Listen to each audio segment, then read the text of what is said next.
So this is the workshop for machine learning with Python. And I have distributed the link to the resources for this workshop earlier today. And you can see the notebook for the first day of collaborative workshop on that page.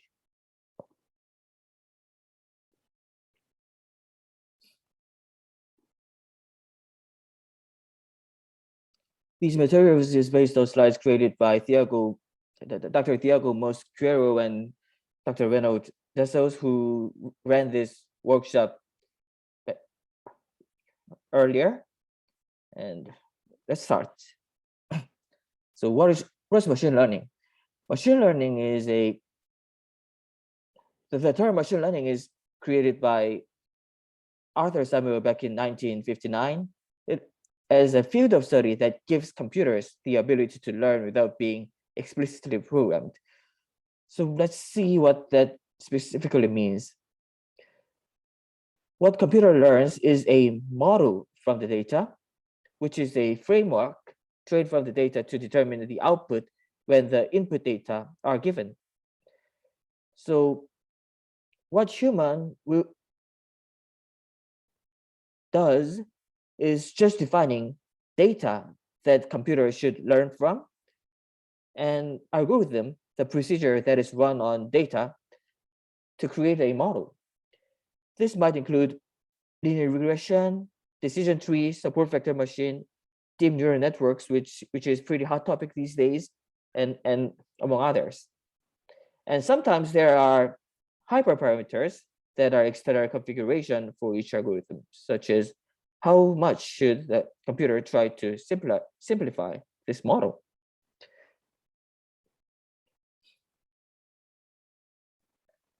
The goal of this workshop is to provide basic information to become independent and work with machine learning independently and increase knowledge with some online resources. So with the basic ideas given in this workshop and with help of online resources on Google, Stack Overflow, cross-validated, and books on machine learning and documentations of the packages, the goal is for you to be able to work with machine learning with these.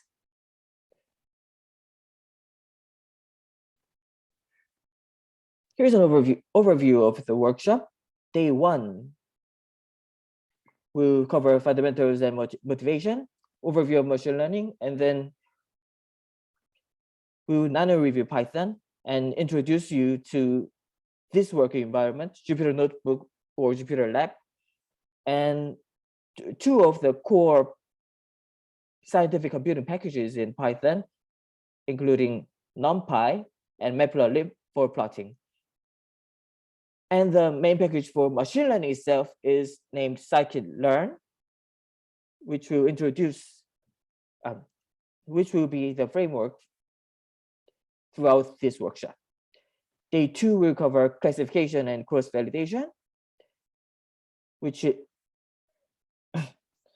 and day 3 will cover regression and supervised learning.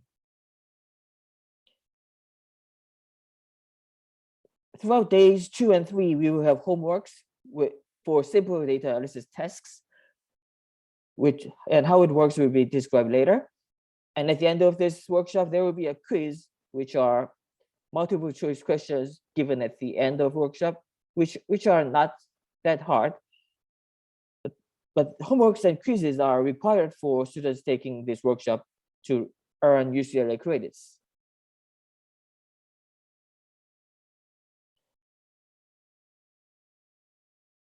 And let's go to Jupyter Notebook and Jupyter Lab. These are the application you are looking at right now. This is open source environment to create and share documents, which contains live code and hypertext. So you can write a document including some of the code. This concept is named literary programming. And which is pretty convenient for creating reports and for teaching purposes. The environment similar to this in R is R Markdown notebook variant, and in MATLAB there is MATLAB Live Script. It is an extension to Jupyter Notebook for better user friendliness. So here are some simple comparison with basic Python console or RDPL and using Jupyter Notebook or Jupyter Lab. Using the default Python console it is already there, and it is easy to access remotely, and we can run it quickly. However, it is hard to share code from there or cannot contain figures embedded in that console. So we often have another separate window for plots, and it's not ergonomic. Having said that, Jupyter Notebooks and Jupyter Labs are shareable, and it can keep plots and figures inside its windows, and it is pretty user friendly. However, cons of it is it needs to be installed separately, and it is not suitable for large projects. So Jupyter Notebook is great for short projects like teaching in like this environment, or for data analysis and among others. The name Jupyter stands for Julia, Python, and R. So not only Python, you can run other languages in this Jupyter Notebook like Julia, R, and many other languages. One may install kernels for languages other than Python, including Julia and R, which we will not cover right now. And Jupyter Notebook is included in Anaconda distribution of Python. So let's get started. Have you installed local installation of Python before the workshop?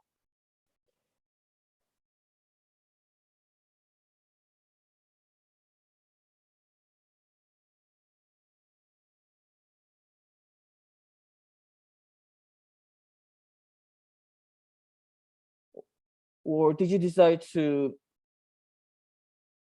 run a notebook via cloud service, which link is provided before?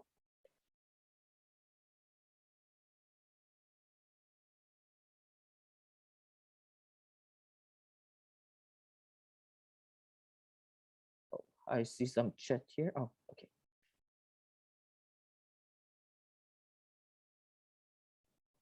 Great.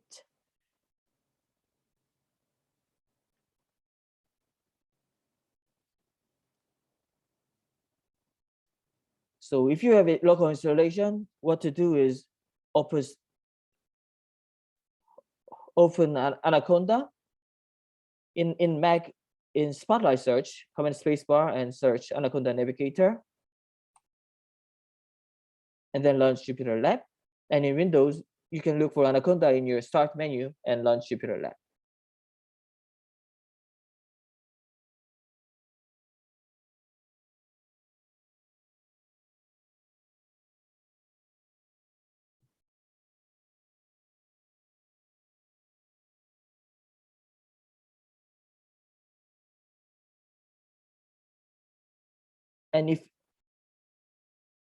And if you decided to use Binder, the link is in the course homepage.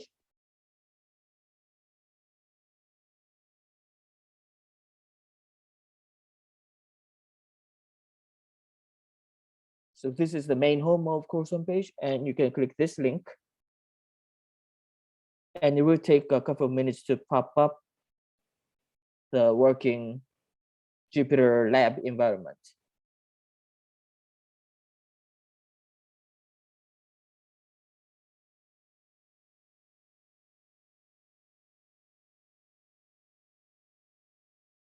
Once you reach it here, you can go to materials, day one, and then open the notebook. Open the day one notebook like this.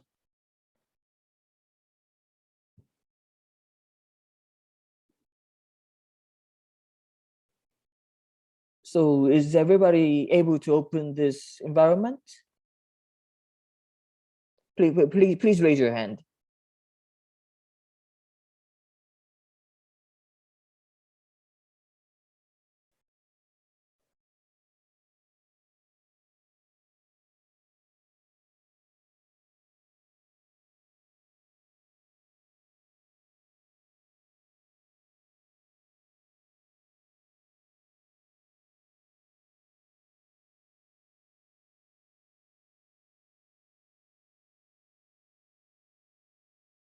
Is anybody unable to run this notebook? Unable to open this notebook?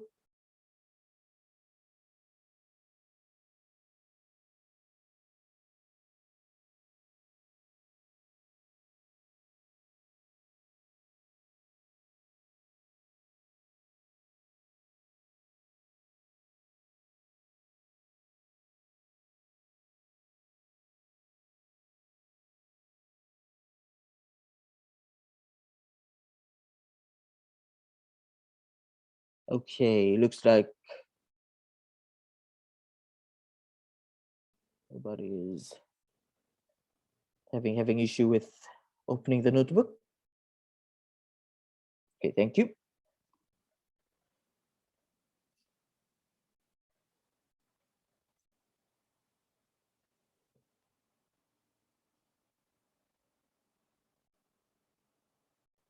When you open the notebook, you will see this notebook interface, and your code in a cell it can be executed using the run button up here, or by pressing Shift Enter on your keyboard.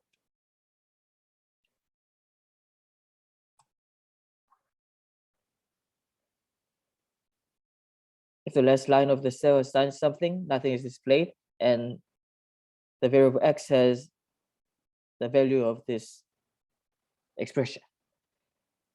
Otherwise, the results of the last line will be displayed.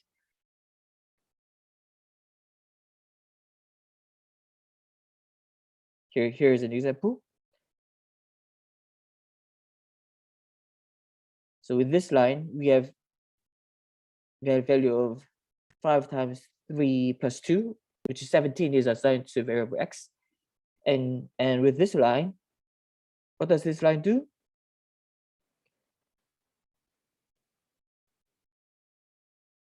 To y, the value of 7 times x to the power of 2 plus 0.6 times x is assigned.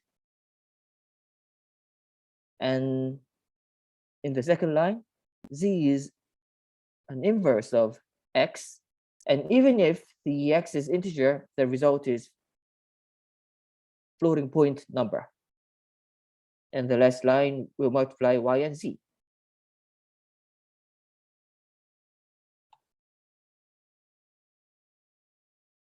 By the way, how much experience of Python do you guys have?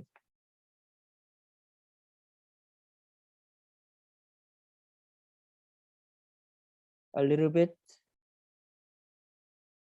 Intermediate? Let's go into Python, beginner. All right.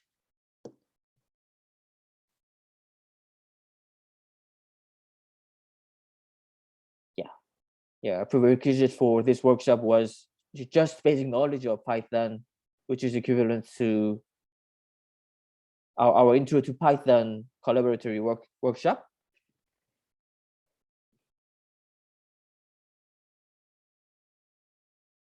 Oh, Jupyter Notebook and Jupyter Lab, the difference between them.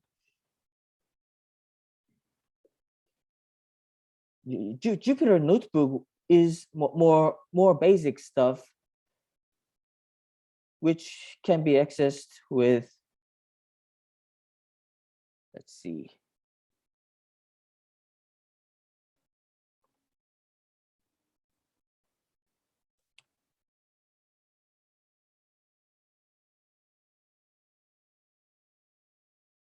Where is it?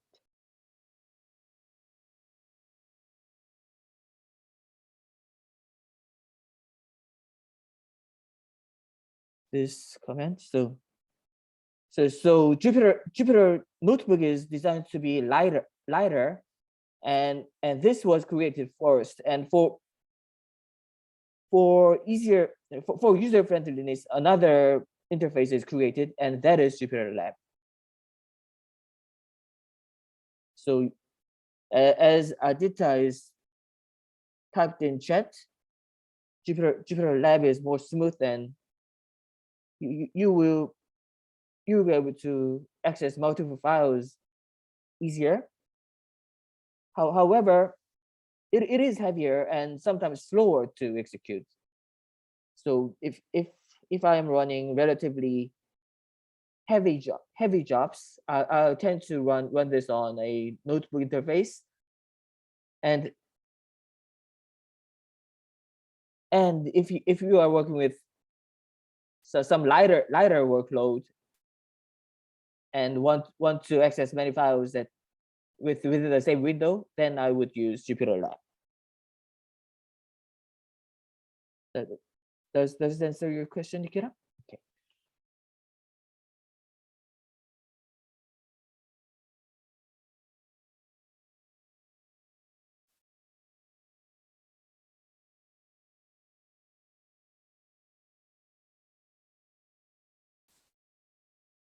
Another way to display information in Python would be using print function. And print function will always print out the results in the result under the cell.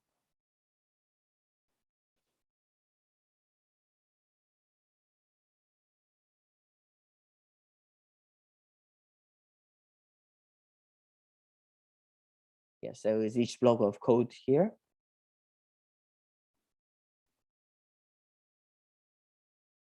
And another important element of Python would be loops, like four blocks. We put range 10 to x, which means range of integer from 0 up to 10, excluding 10. So it is 0, 1, 2, 3, 4, 5, 6, 7, 8, 9. And here is the syntax of for loop. Remember, for element in x, we will print out element like this. The for line will begin with the word for, and the variable we will use in, and then name of collection, then colon, and that is followed by indented block of code, which will run inside the loop.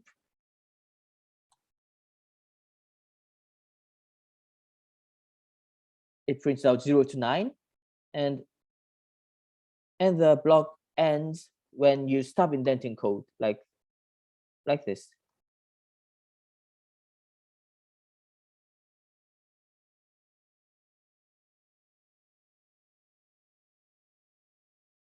And in Jupyter Notebook, the order of execution is important.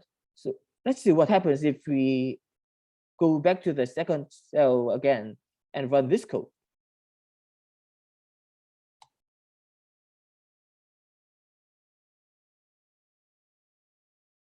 That results in an error, and it says unsupported operand types for this operator or power function, range and int. Why is it? Because the value of x has changed when we ran this block of code. This block assigned a range to x, so this code is trying to compute this for range inside x, and that is failing here.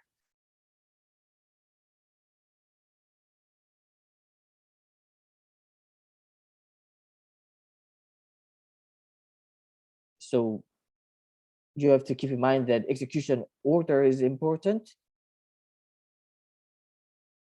and behind each notebook there is a hidden console which is called kernel. And when you run a code cell, that code is executed within that kernel. And any output is returned back to the cell to be displayed. And the kernel's state is kept as after we ran the code. It persists over time and between cells. It pertains to the document as a whole, not for individual cells. So whenever you go back to run other cells and one cells out of order, make sure to run all the relevant cells are run again. And there is a nice option to check if document is created streamlined. That is restarting a notebook and running again. You can restart the kernels in a notebook. It is similar to exit and reopening the Python console, and all the variables you have will be cleared, and any unsaved variable will be removed. So you will have to run the code again to create those variables. The restart is inside kernel tab, and restart kernel is here.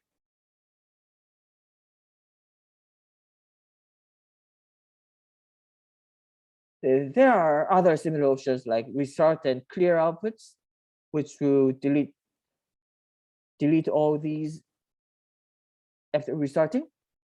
And there is restart and run all, which will restart the kernel and rerun all the cells in the notebook sequentially from top to bottom. So you can check if your code is written in a way that can be smoothly run from top to the bottom.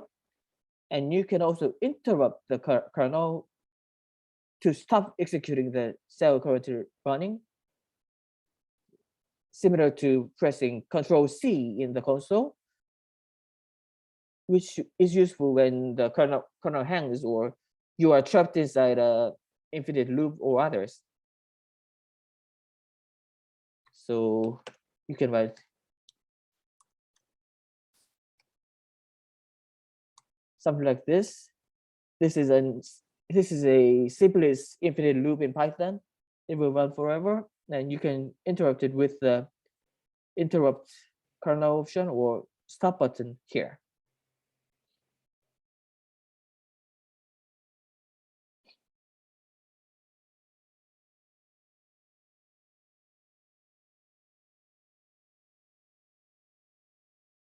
You can add text comment whenever you want inside a notebook by creating a new cell in the plus button up here, and change the type of cell by clicking the drop down menu over here between code or Markdown or others. And Markdown is a markup language for that allows a simple structuring of document and highlighting the text. And you can write whatever text inside a Markdown cell.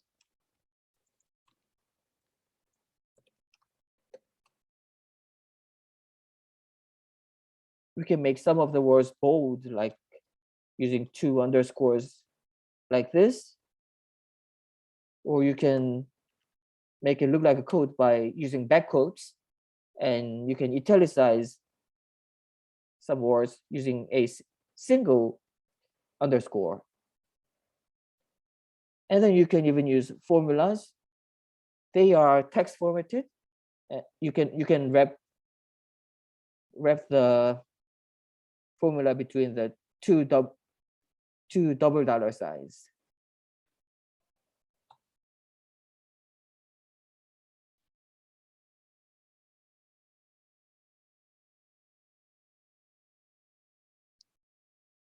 There are some shortcuts in Jupyter Notebook that is useful.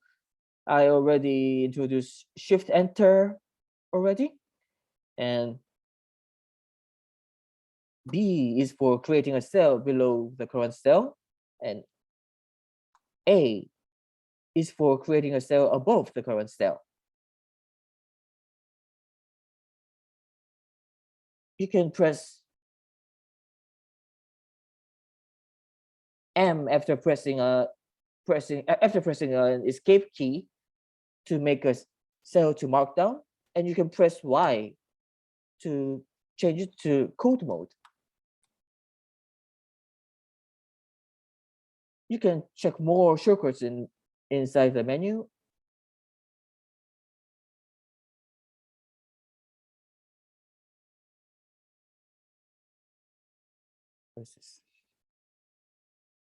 And there are some keyboard shortcuts in there, I believe. And notebooks can be converted to other formats such as HTML, LaTeX, Markdown, Python code, and many others. Under the file,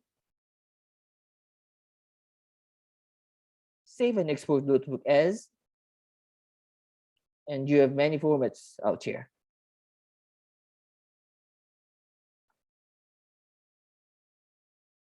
For your homework, you'll be asked to submit both the notebook, the .ipynb file, and HTML converted version of it.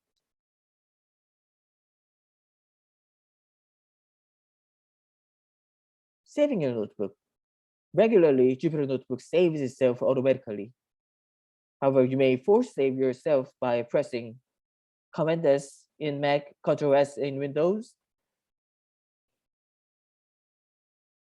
or using save notebook over here. However, if you are on Binder, you are running on a computer that is not yours, and the file system there will be destroyed after the virtual machine turns off. So if you want to keep the notebook you edited, you will need to download your notebook on your local machine to keep it on your computer.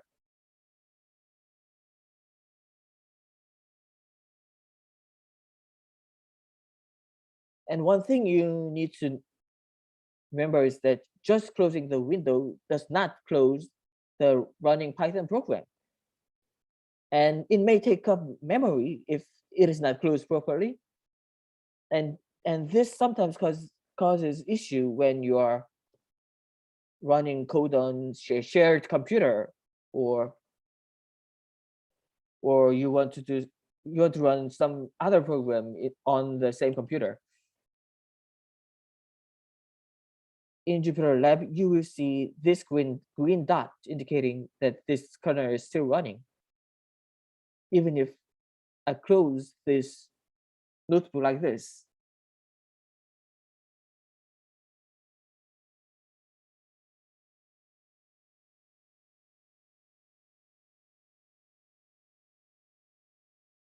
The proper way to turn off the notebook would be under the file,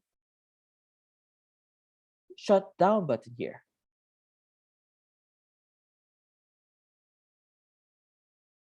Oh.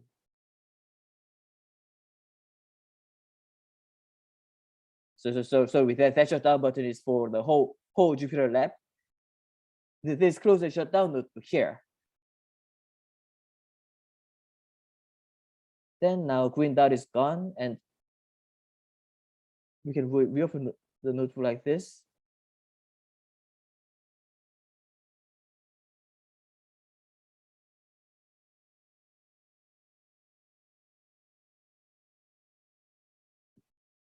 That is how you would close and reopen the notebook. When you reopen the notebook, the output that you run from the previous session is still there, but every variable created by running the previous code is gone. So if you directly go to this cell and try to run something, X is not defined.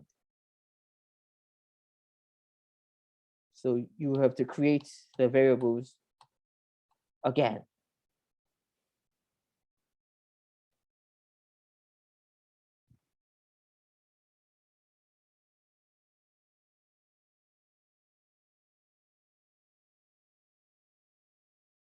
Any questions so far?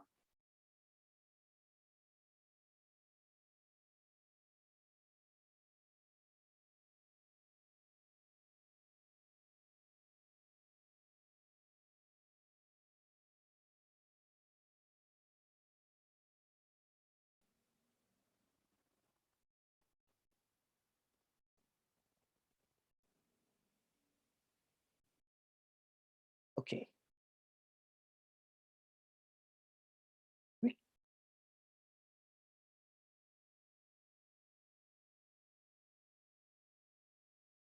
The options beneath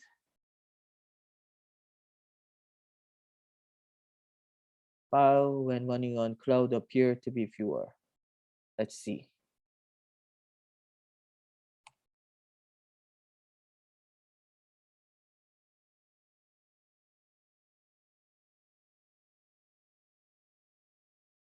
Yeah, it depends on specific installation or version of Jupyter Lab you are running. And what, Julian, what shortcut are you trying?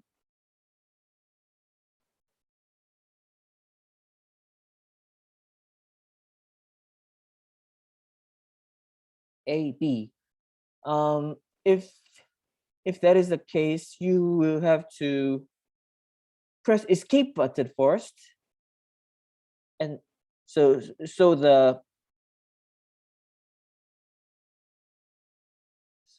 let's see. You have to press ESC escape button first, so you don't see cursor here, and then press A, B, and M to make it work. There are two modes: code editing mode and shortcut mode.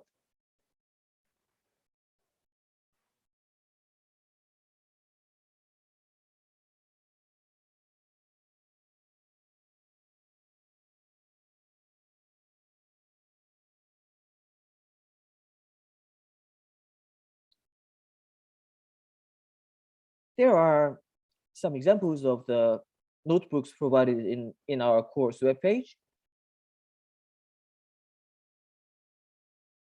Some example of Python for bioinformatics here.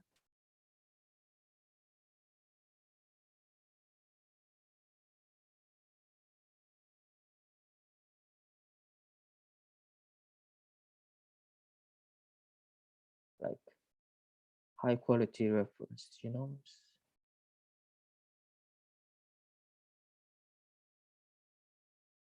They're using bio package, obviously.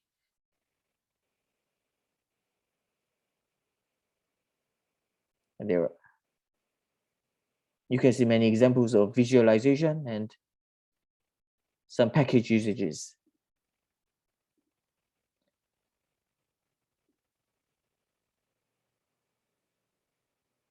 And also there are online tutorials like provided in the material. And you could also follow these items.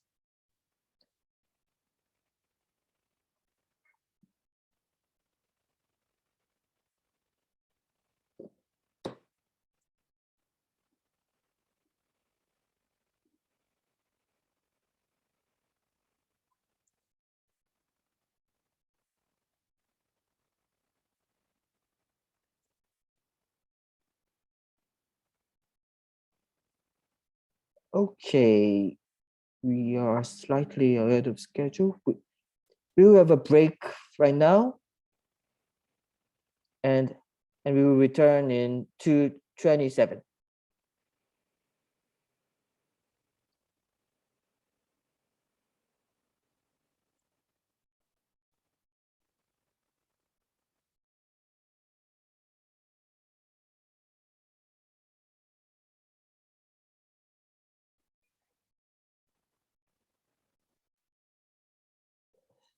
Now we start the second hour of this workshop. And one of the things I had to ask you guys was the goal of this workshop for you. Why did you register for this workshop? Could anybody tell me about your goal here?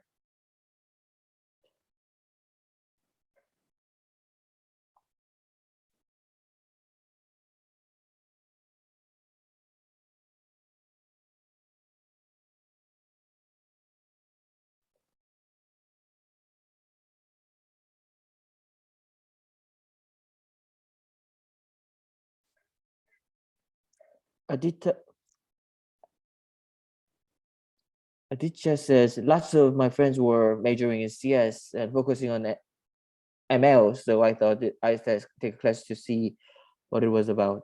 Yeah, nice. And Julianne says, I'm a microbiome lab and want to use machine learning disease classifiers with taxon count data as inputs, but don't know how. Yeah. Thank you. And great you will learn those items in this workshop. Indeed. Use Python in healthcare medical field. Maggie says, and yes, Python is getting more used in bioinformatics these days, I think, and yeah, getting familiar with Python is a nice idea, I believe.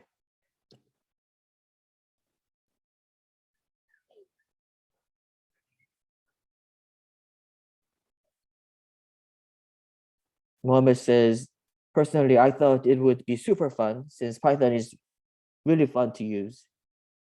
Yeah, Python is pretty simple to use language, which can do many things, really powerful and huge user base it has. Allows you to get many helps. What do I personally use Python for?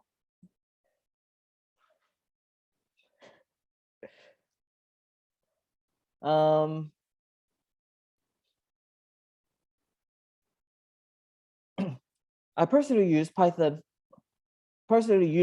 for many things to do something relatively light, like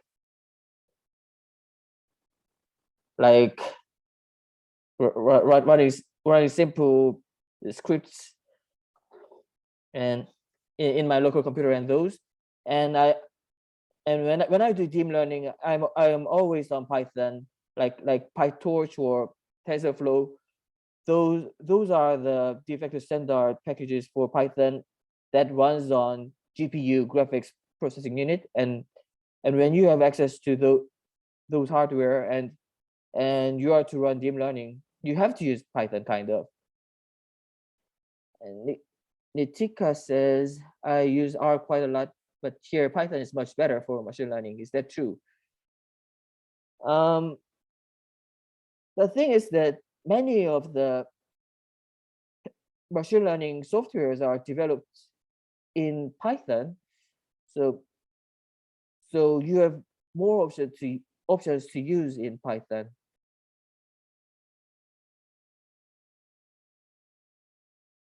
Specifically, the packages I mentioned, TensorFlow, PyTorch, these are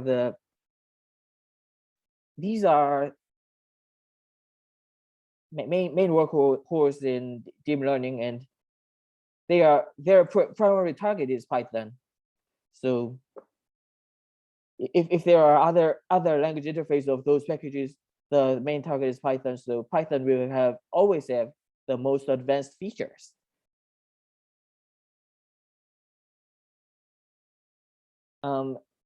Oscar says, I'm trying to find patterns in how criminal organizations produce violence, and I'm using multiplex network analysis, but I want to do some machine learning to generate predictions.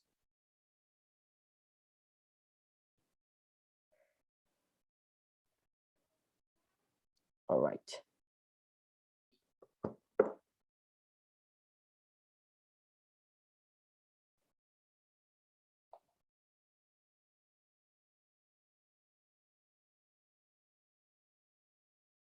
Sounds very interesting. So the nice part about Python, one of the nice part of Python is it is designed for general program language, so it can do huge variety of things and huge amount of computer scientists are making their packages in Python. So you have huge amount of tools you can use in Python. There are newer languages than Python, which has nice features like just-in-time compilation and fast code running. Myself and for our research group, the main development language is Julia, but we still have to occasionally tap in Python because some of the features are not there because not that many users are there.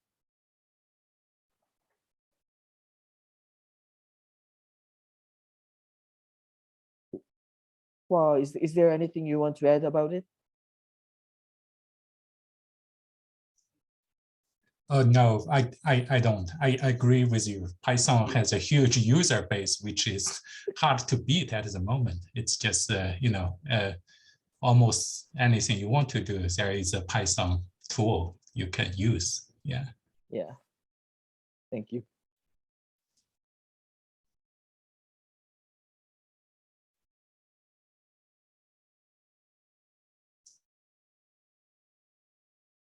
And here are some of the important libraries in machine learning and sometimes scientific programming or data analysis in general.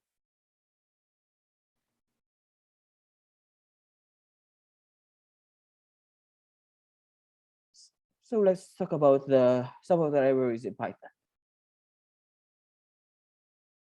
They are one of the important characteristics of how Python works. And each application will have each of its own libraries, and you will install those libraries to run the functionalities.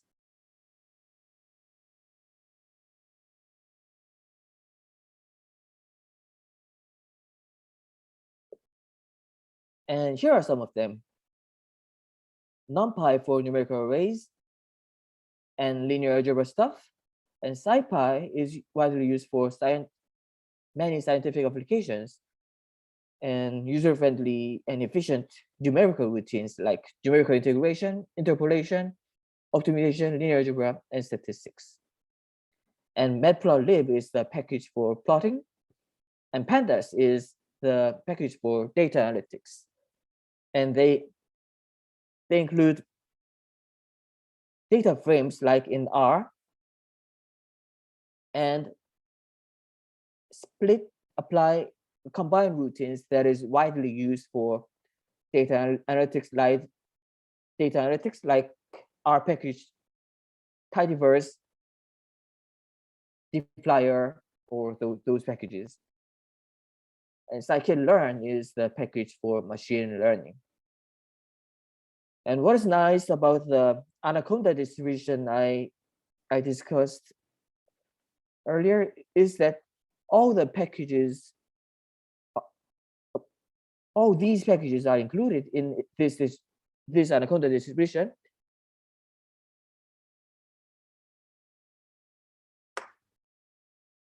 Including the Jupyter Notebook and Jupyter Lab. And packages used in this workshop are NumPy, Matplotlib, and scikit-learn among these. And for this hour, what we will do is that we will explore two key libraries used not only to machine learning, but also to any quantitative projects written in Python. NumPy is a library for optimized matrix operations, and Matplotlib allows you to create virtually any visualization. let's start with NumPy. In standard Python, the most basics, the simplest data collections are perhaps lists. They can contain any type of object in it, and it allows easy insertion and deletion, and it is easy to concatenate those lists. However, for scientists, it was not optimal, really. Like some of the two lists is concatenation, not vector addition, and it is slow for large lists because each element in the list can be different types. So different code is run for each item in the list, which causes it to be slow, and they are not guaranteed, and those items are not guaranteed to be nearby in memory, really, which slows things down a lot. And there's no useful function for statistics like mean, variance, maximum for those kind of things by default. Scientists would like an object closer to the notion of vector or matrix, and NumPy is the de facto standard package that implements vector or matrices. So nearly all other scientific libraries in Python are based on NumPy, and that ecosystem is often dubbed as NumPy ecosystem. So this is a library for large multi-dimensional arrays and matrices, along with math operations with them.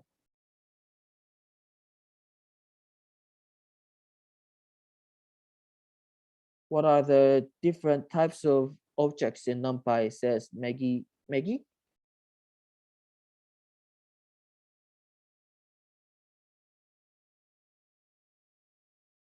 The base object of NumPy will be a array where all NumPy array where all the elements will be of same type.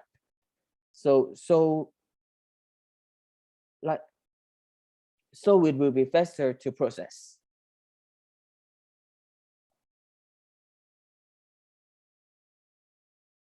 And to use NumPy in your code, what you do is simply use the import statement in this cell, import NumPy. Then now we can use NumPy.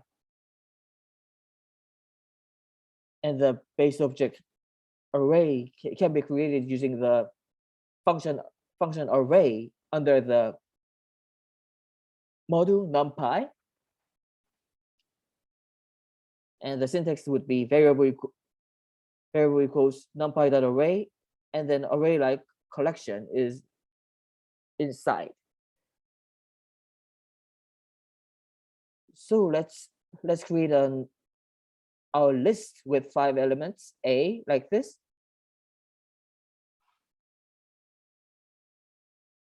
And type of this will be a list.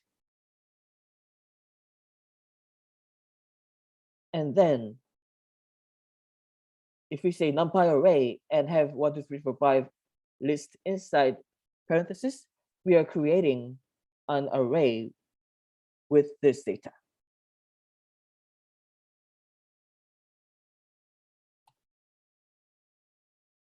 So we created a list for A and a NumPy ND array, short for n dimensional array, over here.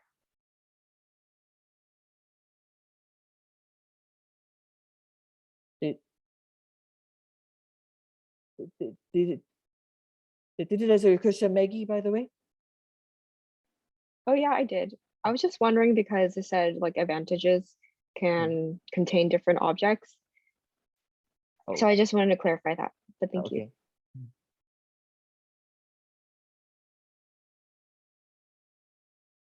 And because we're going to use NumPy a lot, and typing NUMPY 5 letters each time seems to be too much of work, it is really extremely common to rename it,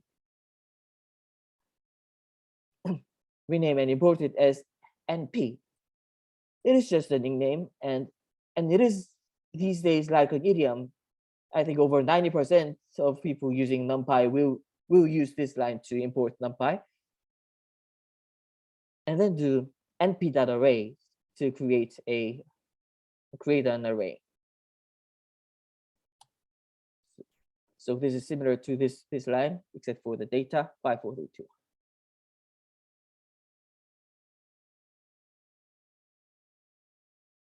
So let's compare some of the mathematical operations on lists and NumPy arrays. So for this list, 1, 2, 3, 4, 5, what happens if we add these two, a plus a? What do we get?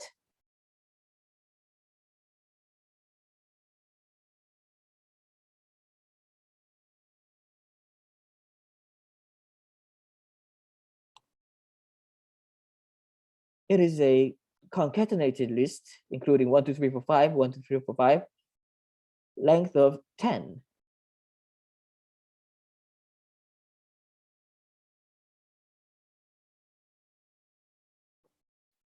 However, scientists, mathematicians, scientific computing guys will not like this syntax really. So in NumPy, if we add two arrays, what we will get is element-wise sum of these two arrays.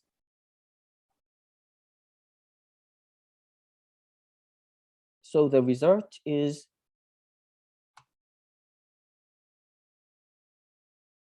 sum of the two number an ND array with 5 elements, 6, 6, 6, 6, 6.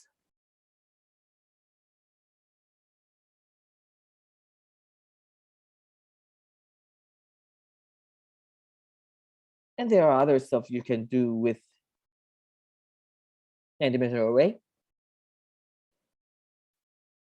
You can add a constant like this, and this will add 7.1 to each of the elements of array B. So the result is 8.1, 9.1 to up to 12.1. And you can also multiply a constant like this. And this also is element-wise operation. So the result will be 2.5, 5, 7.5, 10, 12.5. There also is exponentiation. This also is element-wise. And we will get the values of these values cubed. 1, 8, 27, 64, 125.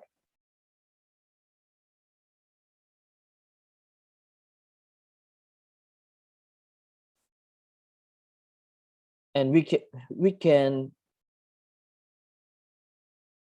do multiplication.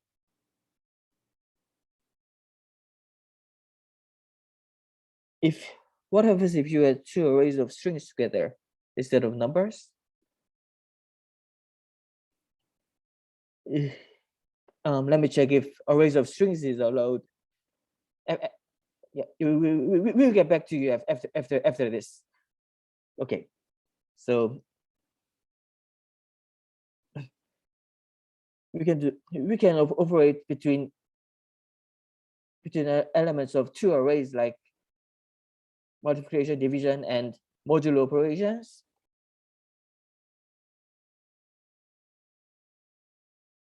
They work like this. So we do B times C element-wise. So this is 1.5, 1 times 5, 2 times 4, 3 times 3, 4 times 2, 5 times 1. And then this is element-wise division, and this is element-wise modulo operation.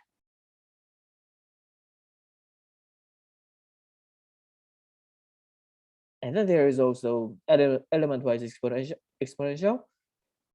So exponential of B element-wise, sine of B element-wise, and cosine of B element-wise.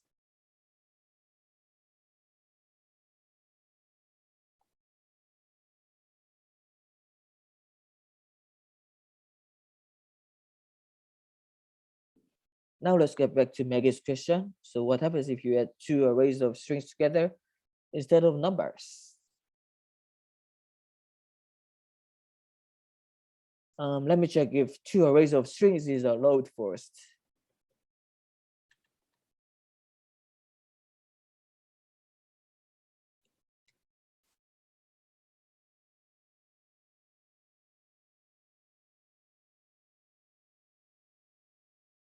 Oh, it is a load.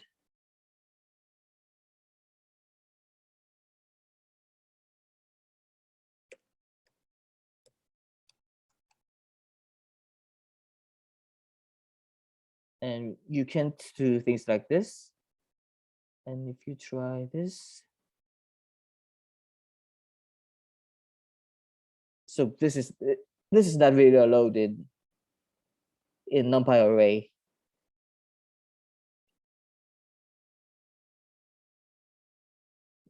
Yeah, NumPy arrays are designed for numbers really. So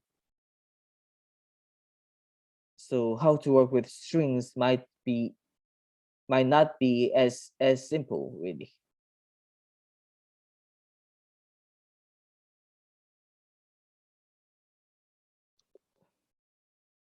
Any other questions so far?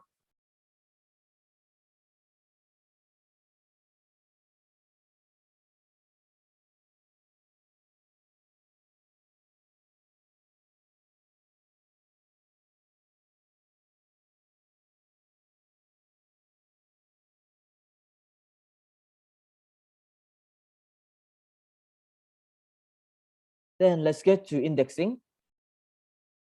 Python uses zero-based indexing, unlike one-based indexing of R, MATLAB, Fortran, Julia. Mainly the language specifically designed for scientific computing, really. So Python indexing is more like language like C, Java, like those, designed for more general computing. And the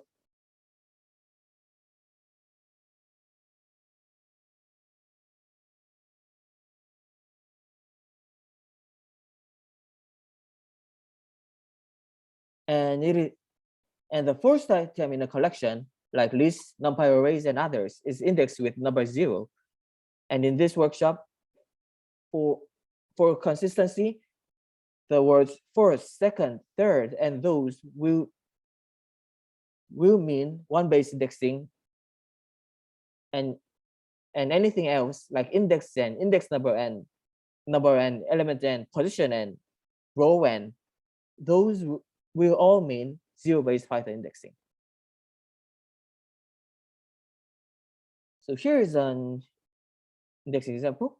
Here is how to get the first element in B.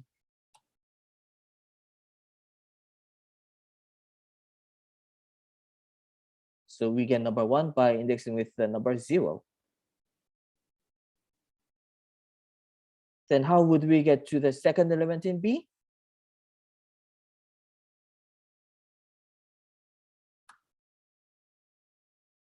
By putting number 1 here.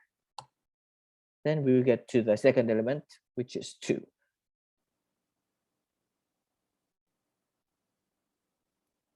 And how do you access the last element in B?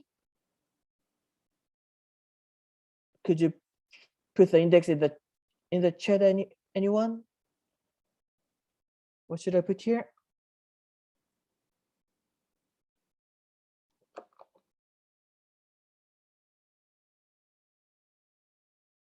Yes, it is -1.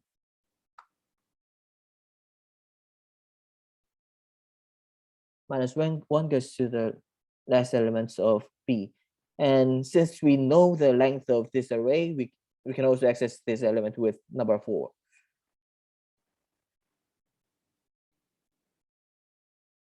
And to access all the elements in B, we can also do this to make a copy of B.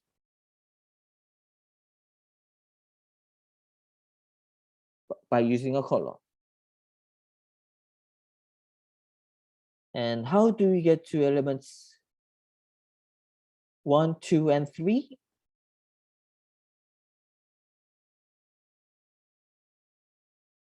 Could you put it on the chat?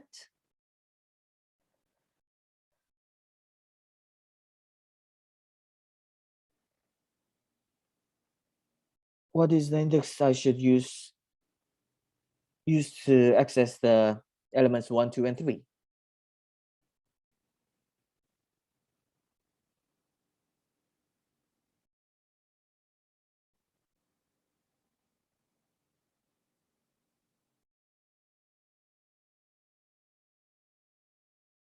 We don't we use colons for indexing instead of comma.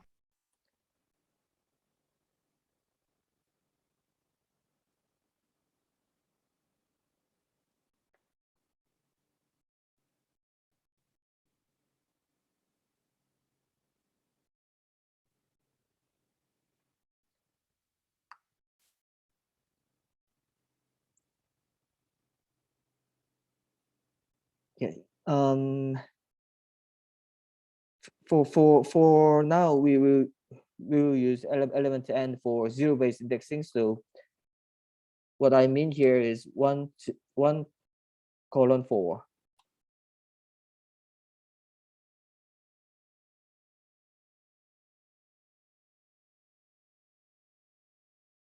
So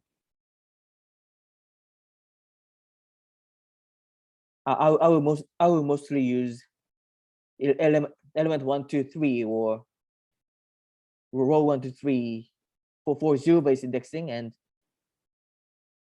and start index will be 1 because we want to start with element 1, and end index will be 4 because last index is not included in this indexing. So that we can we can easily check the length of this indexing by subtracting 1 from 4. It is 3. That is why we exclude the last index in Python.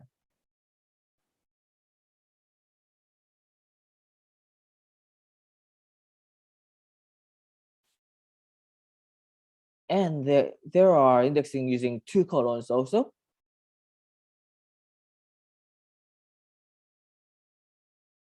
So to print out 0 to end in step size of 2, except for the last one, we would do something like this. From 0 to end, except for the last one. So we want to exclude the last one. So the end index is -1 and step size is 2. So we get 1 and 3 as a result.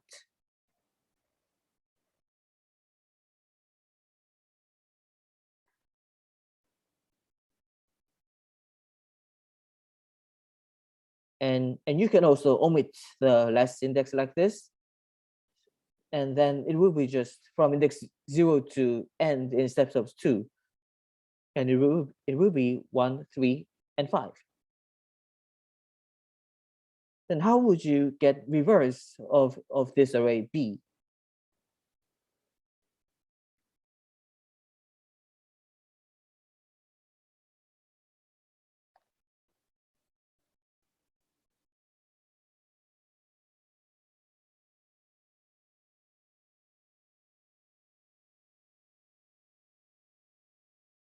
We want the entire array just reverse, so we can skip the start index, we can skip the end index and just put -1.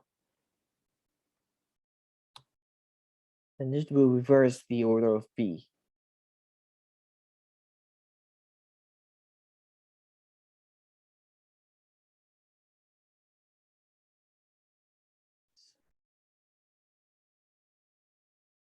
By the way, were you guys familiar with this indexing?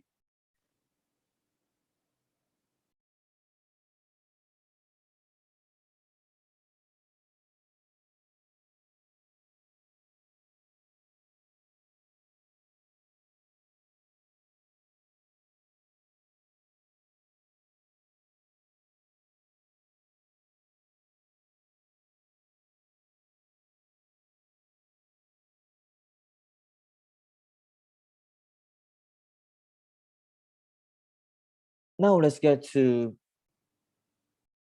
attributes and methods, which are some items from object-oriented programming of Python. We will not go to details of object-oriented programming, but we do need these concepts. So NumPy arrays are objects, and they will have attributes and methods. Attributes are some properties of an object like shape, length, number of dimensions, and others. And the syntax to access an attribute would be an object name dot name of the attribute. And method is actions or functions applied to or performed on the object. And the syntax for this is pretty similar, but it will have a form of a function call. So it will have parentheses at the end, and we will have arguments inside. So array dot method name, opening parentheses, arguments, and then closing parentheses. For example, we have an attribute named size for an array. So we can use b.size to get length or number of elements in an array, 5 in this case. Another attribute is ndim for number of dimensions. And because this is one-dimensional array, we will get 1. And shape is a tuple for size of each dimension. So what we get would be a tuple of length 1 with value 5.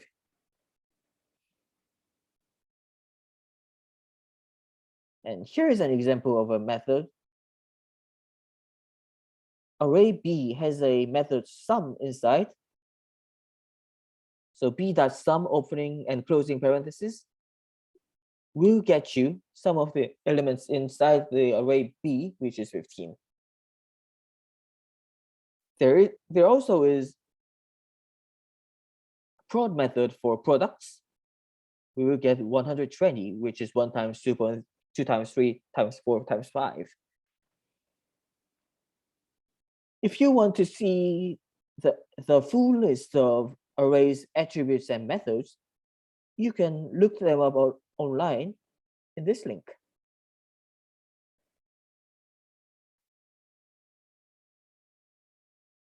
So after creating an array, we have a list of attributes here. For example, capital T for transpose array, like D type. What type of data is there? And those kind of things are here. And these are the list of methods you can use with an n-dimensional array of NumPy.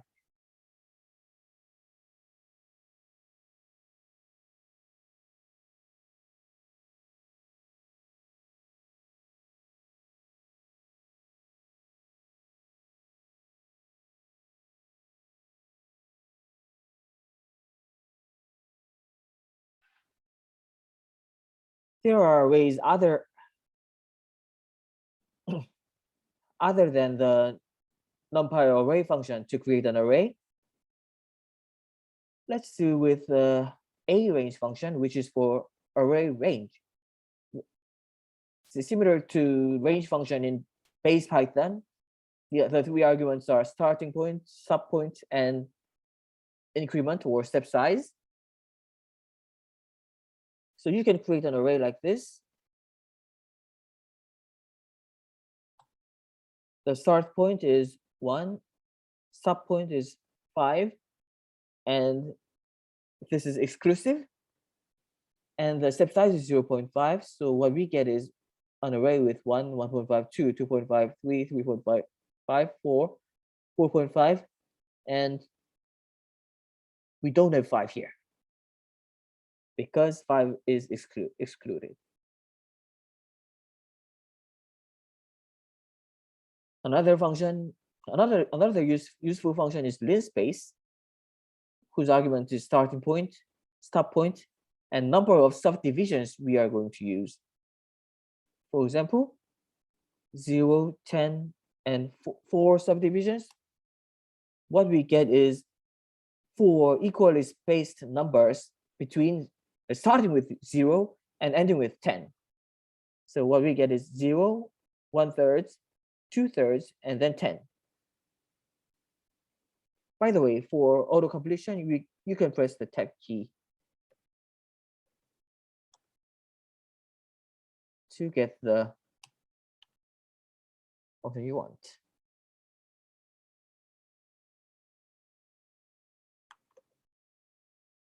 And you can try something like this to get an array with 2, 3, 4, 5, 6, 7, 8. And there is a function named ones or zeros to get an array already filled with those values. Ones for ones, number 1, and zeros for number 0, of course. And this gets you array with 5 ones, and this gets you an array with 5 zeros.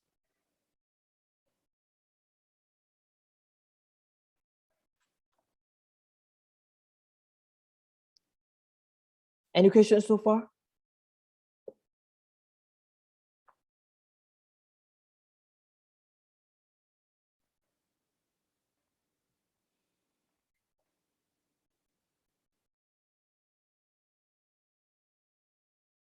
Next is 2 or higher dimensional arrays.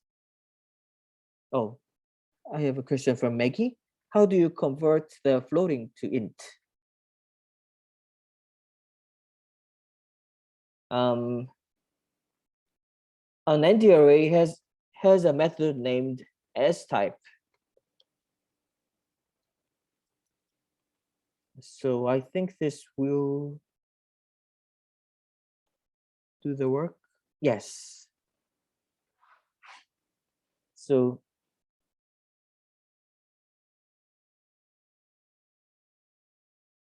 this will convert a floating point numbers into integers like this.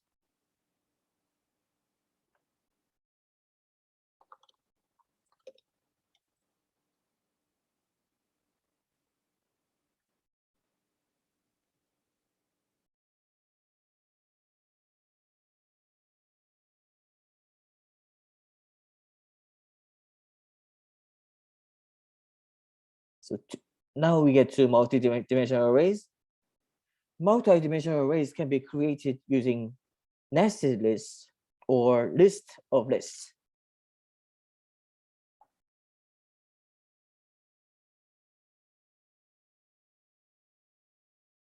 So we can consider of this list of lists to create a 2-dimensional array or matrix. Inside this list, we have the first list 1, 2, 3, 4, and the second list 10, 20, 30, 40, and third list 100, 200, 300, and 400. And each list inside corresponds to each row of a matrix. So this will create a 3-row matrix with 4 columns each. And each list has to have the equal length to get a square shaped to get a rectangular shaped array as a result. So we can get a 2-dimensional array like this by using the np-array function to this nested list, and we get a shape of 3 times 4, 3 rows and 4 columns, and number of dimensions is 2. And we can go to a higher dimension like this. In this case, we are reshaping it as a 3-dimensional array with size 3 by 2 by 2. Then we will have a 3-dimensional array looking like this. and what was each row in A becomes a 2 by 2 matrix. Is that it?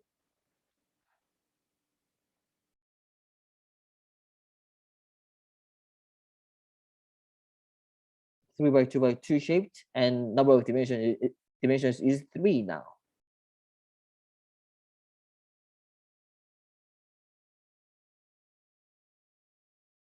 And what we will see often in this workshop will be converting between a vector into a matrix with a single column that will be achieved with the function reshape. To do this, let's put B as a range of 10, so it will be 0 to 9 with length 10 and dim is 1.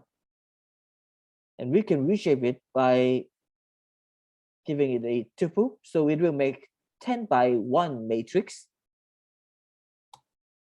like this.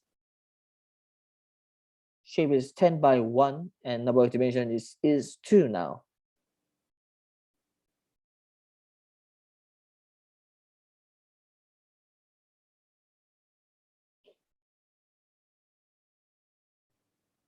So Maggie asks, what does the shape 3 by 2 by 2 mean?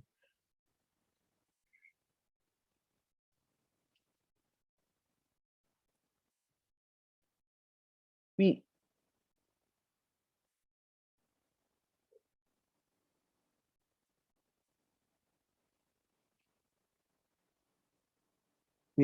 have a multiple dimensional arrays here, and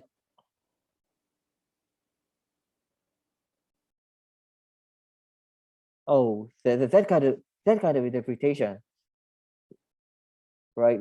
That interpreting the multi-dimensional array is not always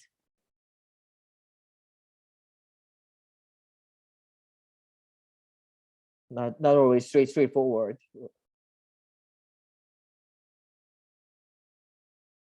And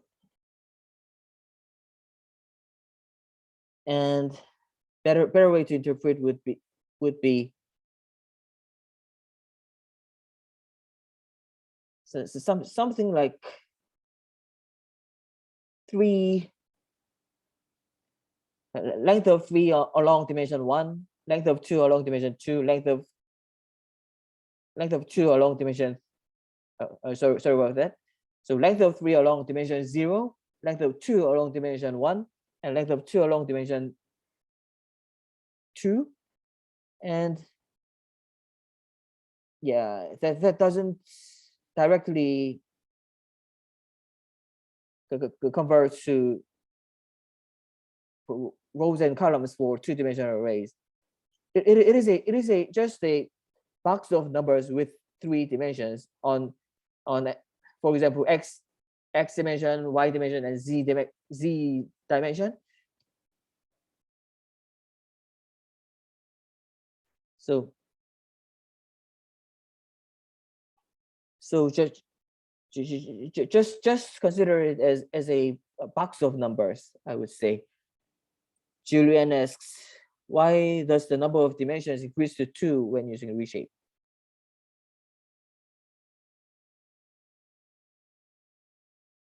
So the original array was 1-dimensional, but the reshape function explicitly tells it to treat it as a 2-dimensional array, 10 rows and 1 column.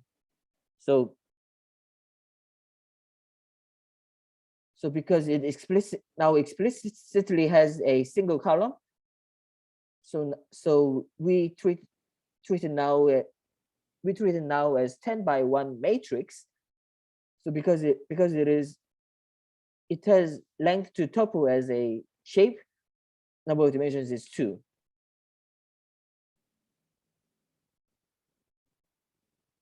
Yes, Rosetta, it can be considered like 3 arrays of 2 by 2. but the meaning may be shuffled along the dimensions sometimes, and sometimes you might want to interpret this one as two arrays of 3 by 2. That is possible case, but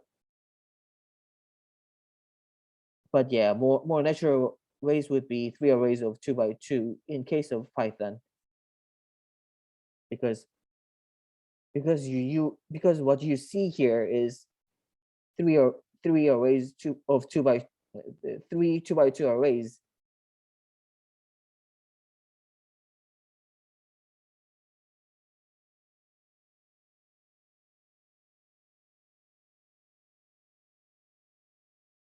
Is there any further questions?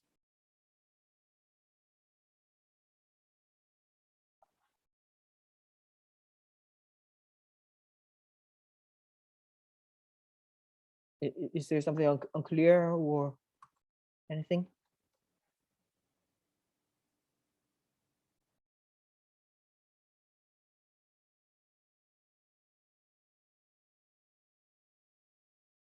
Okay, then now let's go to indexing multidimensional arrays.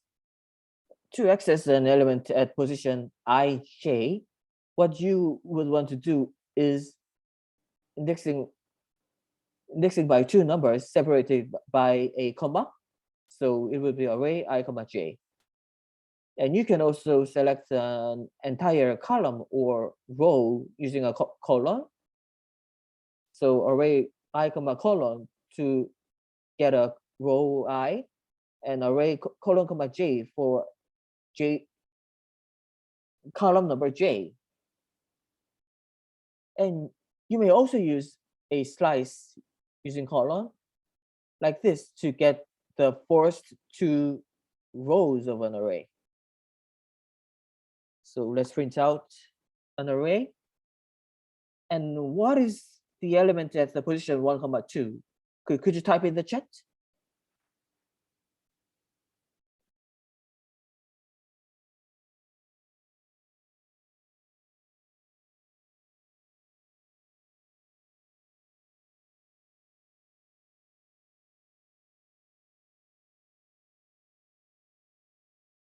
(2D). What is that?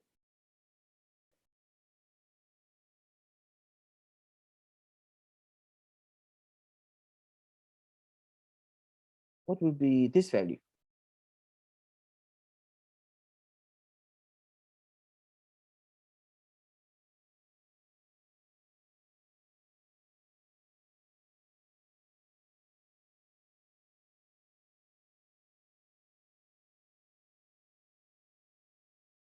Yes, it is 30. Nice job, Maggie. And because we get to row number 1 here and column number 2 0 1 2 to get 30 here. You could also do something like this as what you would do for a nested array. We get the same value, but this is less efficient because doing this will give you a copy of row of an array, and then we get to element 2 of it, and making a copy is less efficient indeed.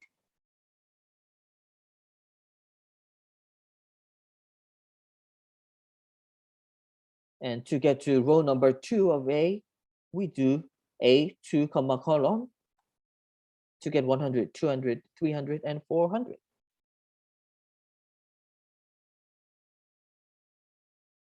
And how would you get to the column number 1? It will be A colon and 1.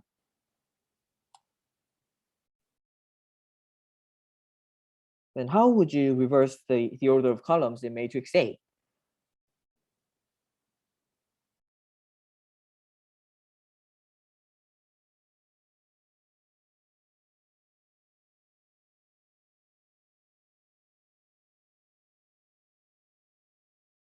this is an exercise, and please raise your hand if you are done.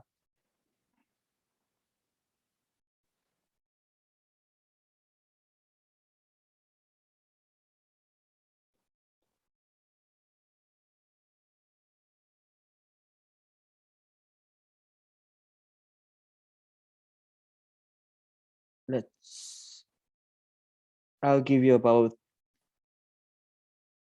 2 minutes for this.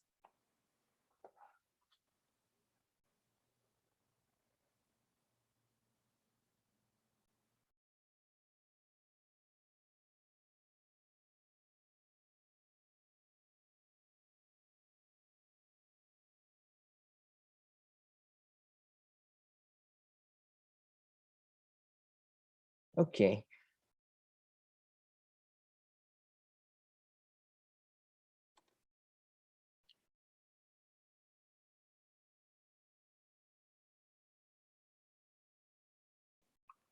Well, what I intended was this to reverse the order of columns, because colon -1 was reversing is getting the reverse order of the index.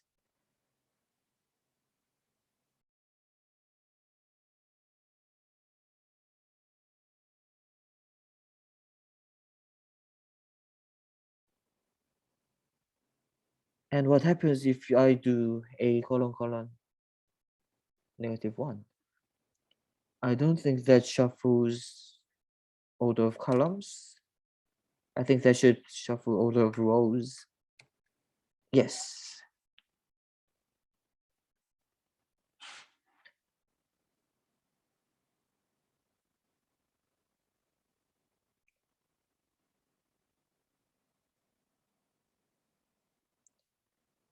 So far we have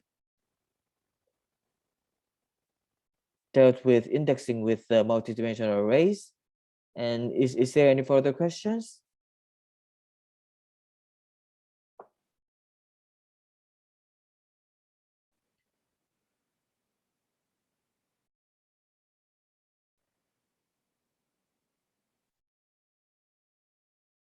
We will go to the break and we will return 3:34. And feel free to ask any questions during the break. Indexing. So the basic syntax for slicing is start colon end colon step. So colon means colon is a separator for slicing between these values, start, end, and step. And each of them can be omitted if they are at their default values, where start is 0 and end is like length of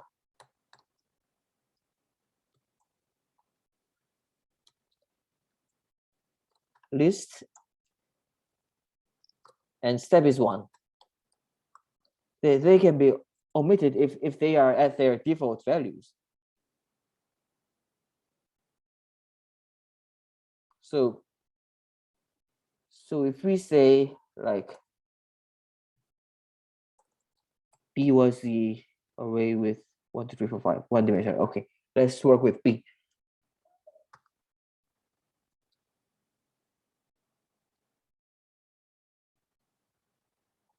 So say 0.5, 0, start 0 and 5, step 1. It will get the original array, and each can be omitted if they are at default values. So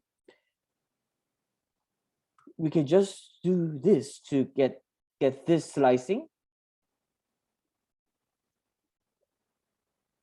and we can even do this if the third value step is 1. That is why we can do this, and we can do 1 to 4, 1 to 3 to get values 2 and 3 at index 1 and 2.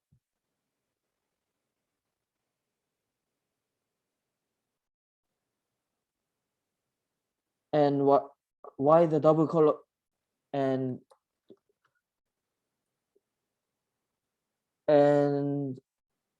why this colon -1 means to reverse is because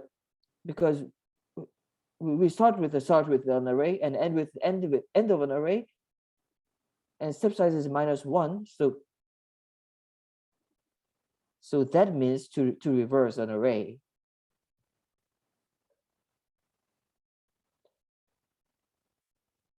Starting with an endpoint of an array. Is it clear? Is it clear, Julian and Maggie?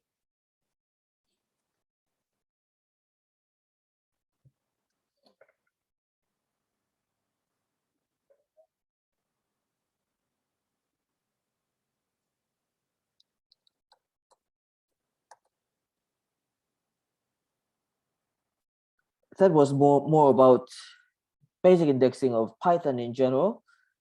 And now we get to NumPy specific part, which is accessing elements by logical tests. So we will be working with this array again: 1, 2, 3, 4, 10, 20, 30, 40, 100, 200, 300, 400. And we can do element-wise comparison like this to get to see if each of the element is greater than 25. What we get is an array of trues and falses, which is also called Boolean array. No. Before that, Maggie has a question. I was confused about accessing rows and columns, like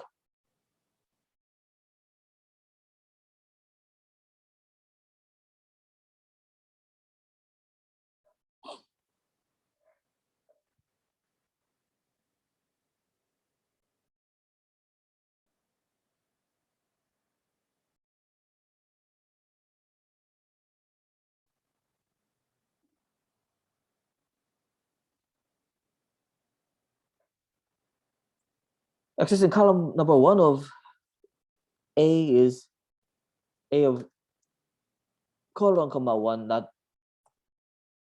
1 comma colon. First of all, and if you are accessing row number 1, like this, we will get to row number 1 of A, and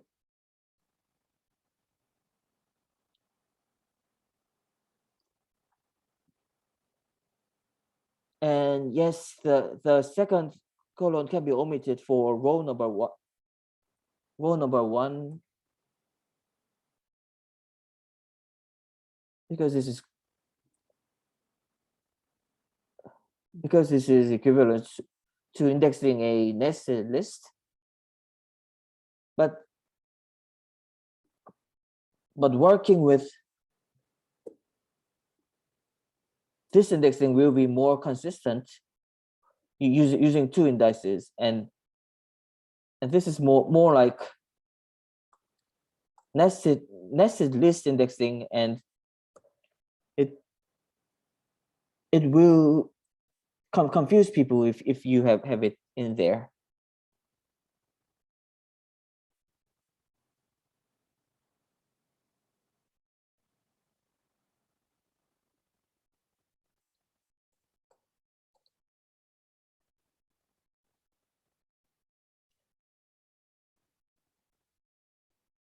So let's get back to the logical tests. So this test, if each of the element is greater than 25, what we get is a 2-dimensional array indicating which element is greater than 25 and which are not, with values trues and falses. And we can select elements based on the result of this logical test. And by doing this, we will get only the values greater than 25. 30, 40, 100, 200, 300, and 400.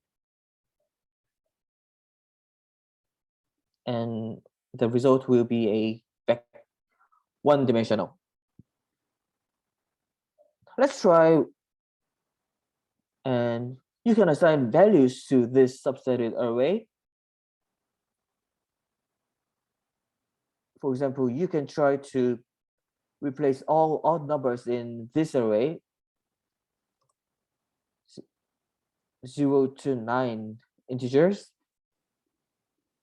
and you can write a simple code to replace all the odd values to -1 and get 0, -1, 2, -1, 4, -1, 6, -1, 8, -1. Let's have a short exercise with this one.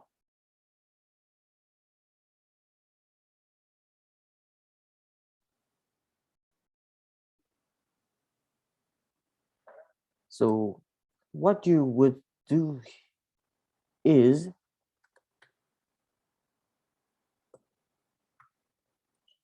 get to the arrays that are, get to the values that are odd to do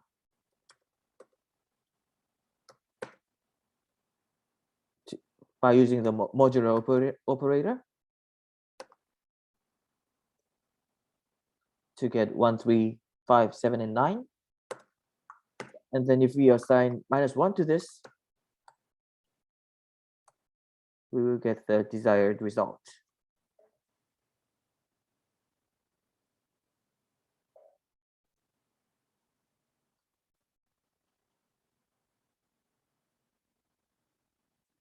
Oh, okay. Julian asks, what does the percent sign means? In Python and many other program languages, this percent means the remainder after division. So this means so ARR percent 2 means the remainder after dividing with 2.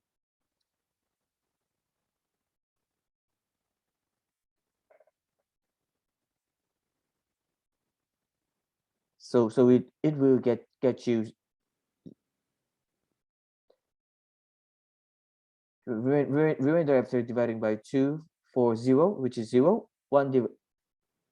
Remainder after dividing by 2, 1 by 2 is 1, 0, 1, 0, 1. So we get the odd. We can get the odd values like this. So this is how to get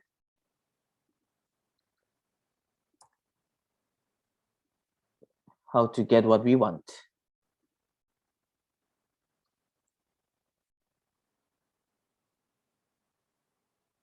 This was a little bit of exercise with Numpy so far. Now let's move on to the next portion, which is Matplotlib. Scientists draw graphs all the time, and with the power of Matplotlib, you can even show something like this. The video is not included in the distributed materials, so you will not be able to see this video directly on your notebook.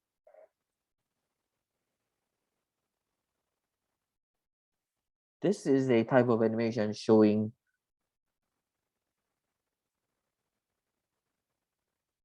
time series of fluorescence intensity and density of calcium ion over the time in some scientific paper. We'll explore the basics of Matplotlib to create some simple plots through pyplot subpackage of Matplotlib. And the usage will be plt.plot to plot an array and show to display the figure. So this plot will be inside matplotlib pyplot subpackage, and we will import this as PLT. This is another widely used idiom. So let's have an array of 0, 10, 3, 4, and 2 and plot it. Then we get this plot 0, 10, 3, 4, and then 2. And let's do something complicated. And matplotlib allows you to get a nice results within really few lines. For example, let's try a simple sinusoidal curves.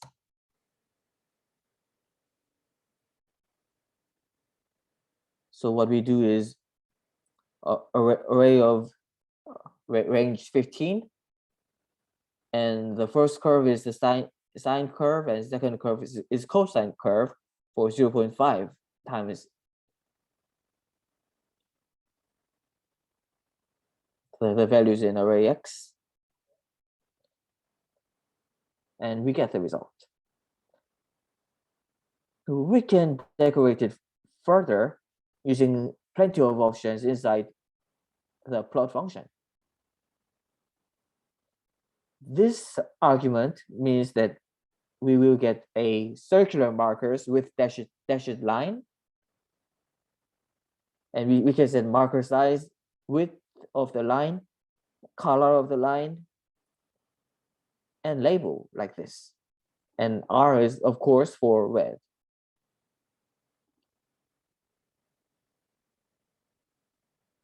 And here is for square markers with dashed line, with this marker size, line width of 1.2, and K is for black, and we will label it as cosine. And we can also put X label, Y label to whatever we want. And we can set the Y ticks values over here.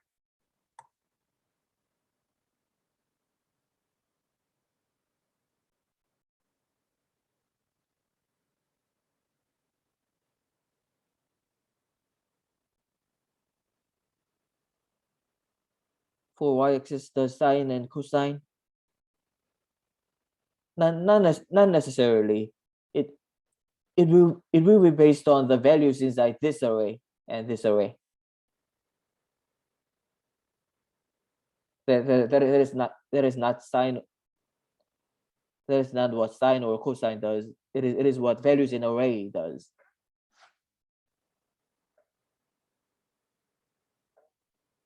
Maggie asks, does sine and cosine automatically give the axis of -1 to 1 for y-axis?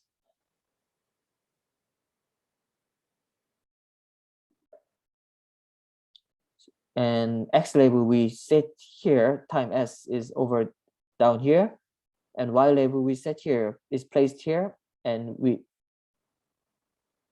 have Y ticks over here. And this legend setting means legend without the rectangular frame around it.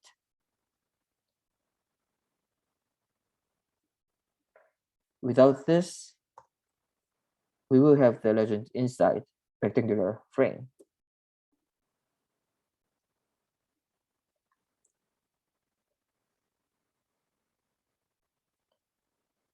To save a plot as a image file, here's the user structure.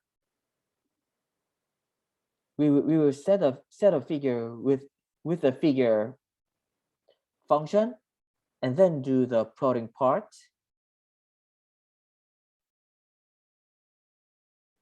And then we fit the figure to the frame by using tight layout function, because during these plotting, the size of plot might change a little bit.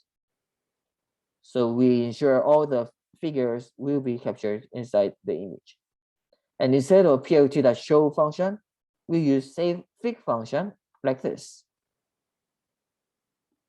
And here DPI means dots per inch. And then close the figure, and then the figure is saved.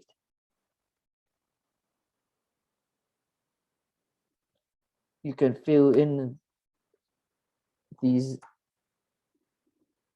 deleted values and print it. And then we have figure saved. And figure name was fig1.png. And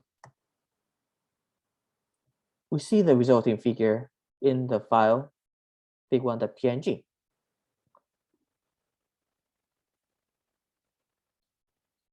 And one can do wonderful, complicated graphs with matplotlib.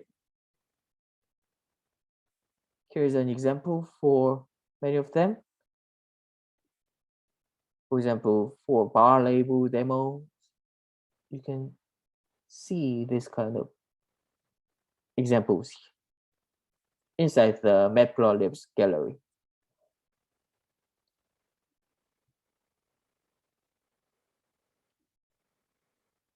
Now we have overviewed the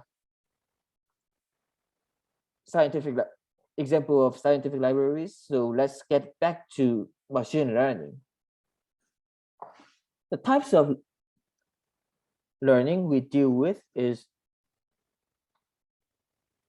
supervised learning with pairs of example inputs and their desired outputs or labels, including classification and regression. And we have unsupervised learning with unlabeled data, for example, clustering or PCA, principal component analysis, and similar to those. And there is semi-supervised learning, reinforcement learning, and others. In this workshop, we heavily focused on supervised learning, classification and regression in particular. And we will touch slightly about unsupervised learning on day 3.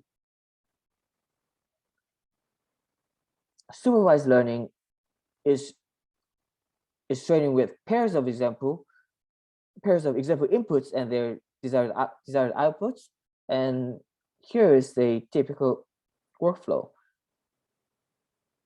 From the labeled dataset, the training dataset, from which the model will learn to reproduce the patterns, we run some supervised learning algorithm we will deal with in class.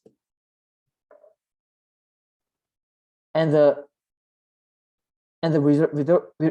result we get is a model. And given some new observations, we will predict the output from the model, which is trained from the supervised learning algorithm.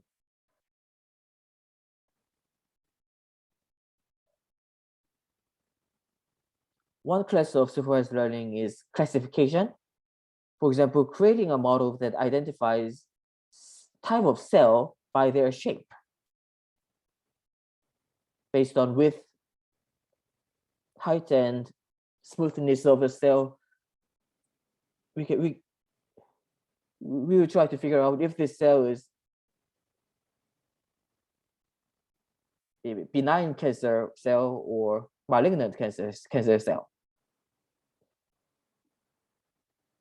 And another is regression, where the target is not class labels, but continuous values. And we want to create a function that estimates that target value. For example, the volume of the cell given like with the height and smoothness of the cell.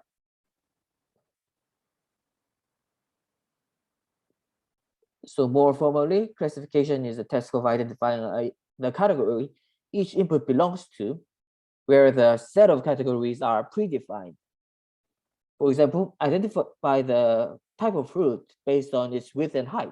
For example, if it is lemon or orange, or identify the type of cancer cell based on its shape, if it's benign or malignant.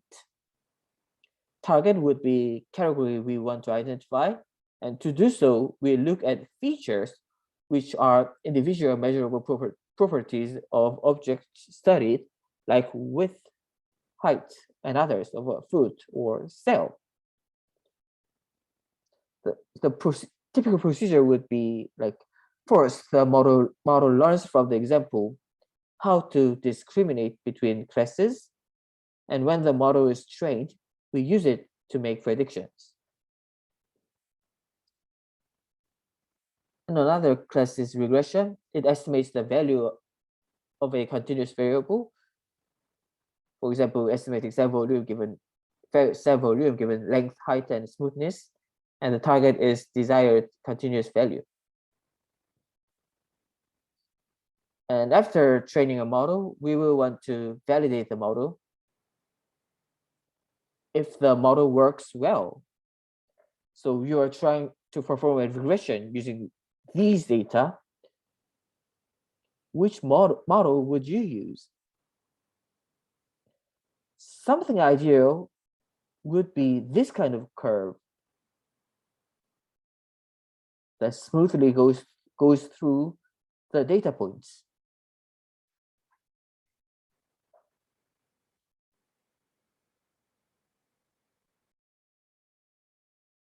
But if we try to use linear regression algorithm, the model we will get is something like this line.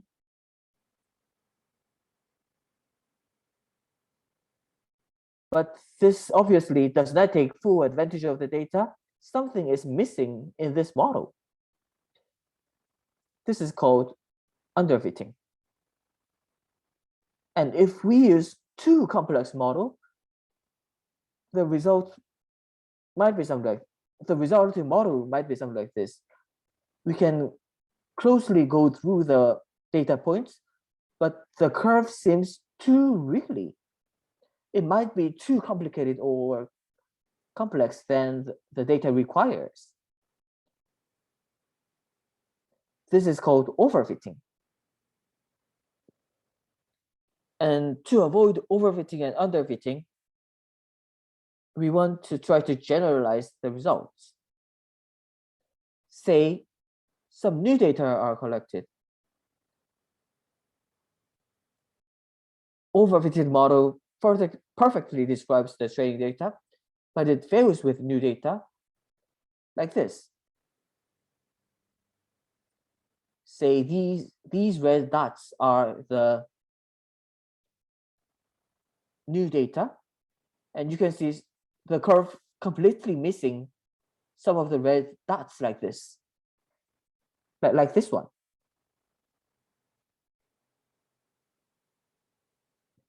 An ideal model remains reasonable performance even with the new data, going closely around the new data points.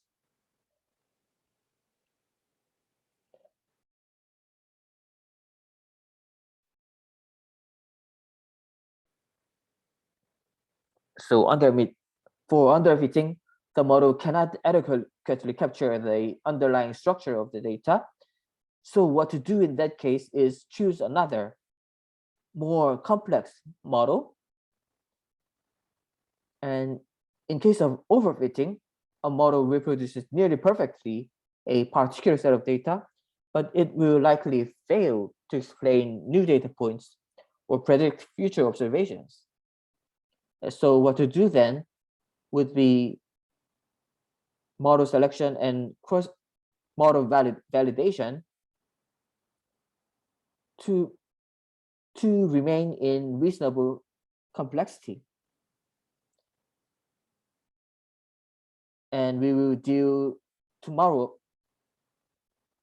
We'll talk about this in depth tomorrow to do this cross validation and model selection properly.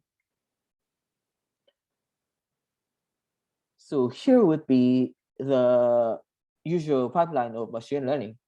From the data, we will select the features to use first, which we will talk about on day 3 a little bit. And then from the selected feature, we construct a model and repeat this until we get a nice model, and then validate the model. And what we heavily concentrate on this workshop is model construction and model validation.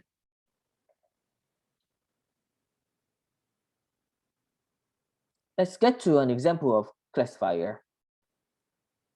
One of the most basic classifier would be decision tree, which is represented by a simple flowchart style structure. And learning rule is very simple.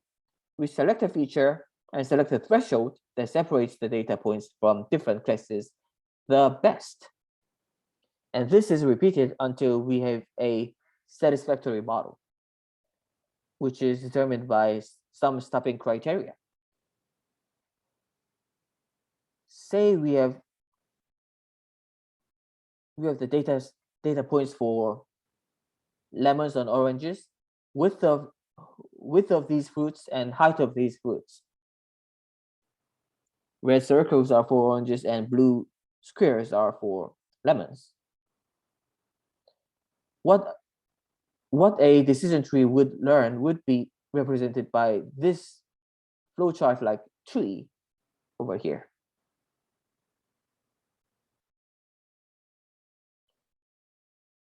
The first condition will be selecting width, and we'll ask if it is greater than 6.5 centimeters. If so, we get to left, and if not, we go to right. And then check the height. If width was greater than 6.5, we check if height is greater than 9.5.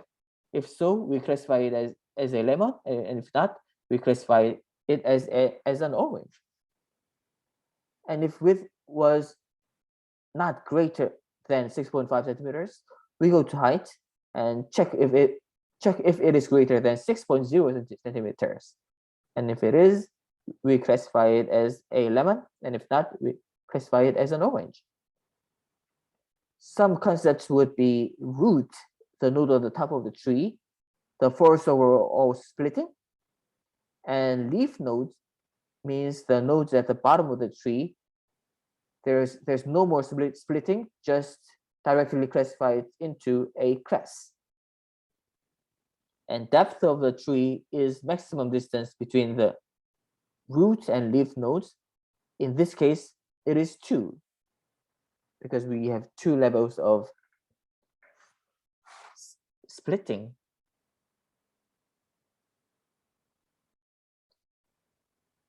Let's get to how to create these with scikit-learn, the machine learning package, machine learning library. Let's construct a decision tree on the breast cancer Wisconsin dataset, which is included in scikit-learn.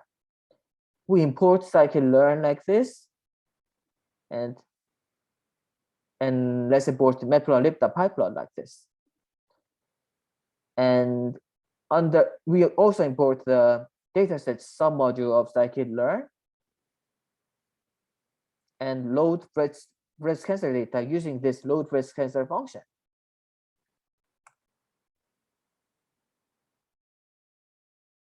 Then we have loaded the breast cancer dataset inside this variable bcancer.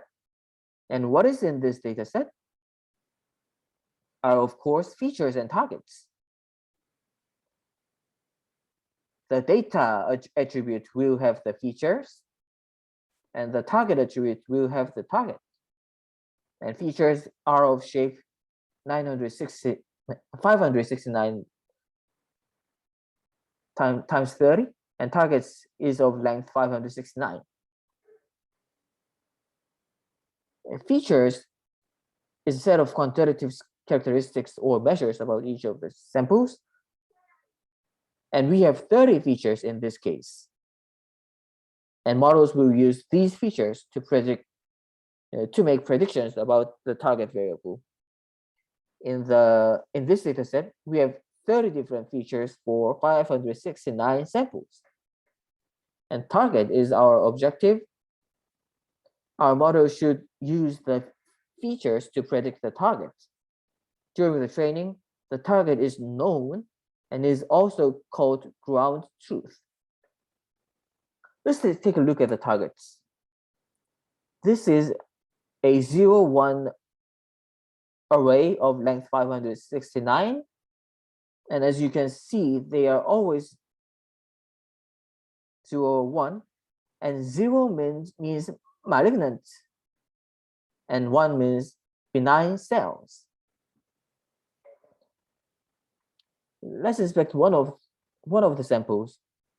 The very first sample, which has target value of 0, i.e. malignant. It has the following.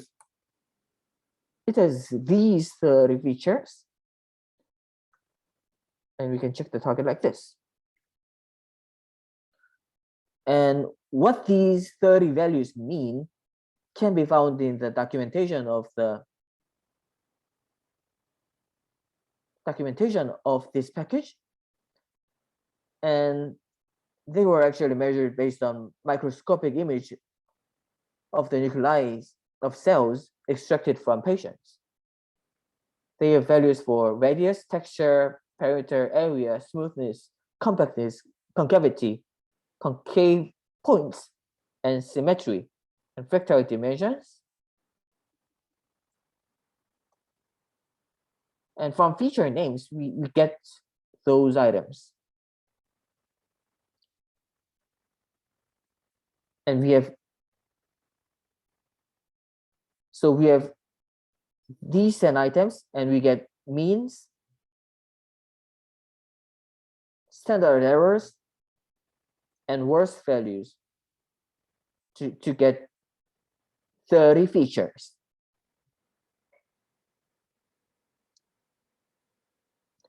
So our goal is to create a model that receives numbers like these 30 values, and predict whether they are from a malignant or benign cancer cells. We import decision tree classifier class from the tree sub package of scikit-learn like this to get an access to this decision tree classifier. And its documentation can be seen in this link in the notebook.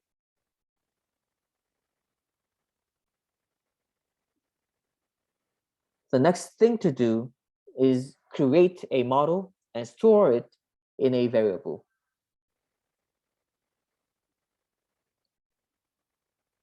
And an argument of the model might be sometimes hyperparameters, which controls the complexity of the model. Say in this case, let's limit the depth of tree to 4.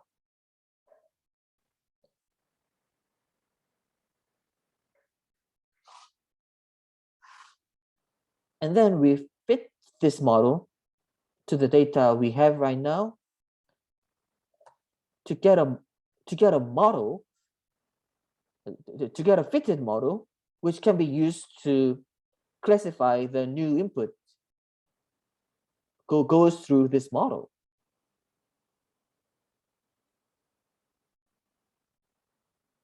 So up here, we have just defined the model, and we didn't feed the data to the model yet. And we fed the data to the model through this fit function to create a fitted model that can be used for prediction now.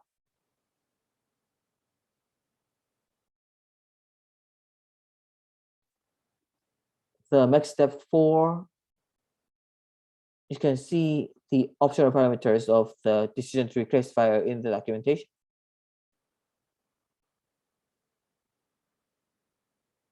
And there are a bunch of attributes belonging to this class, decision tree classifier.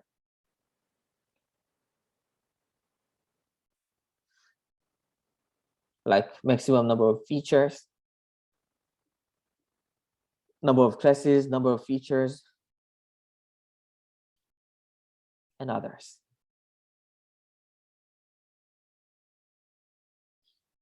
Let's evaluate the prediction of this model on 2 samples.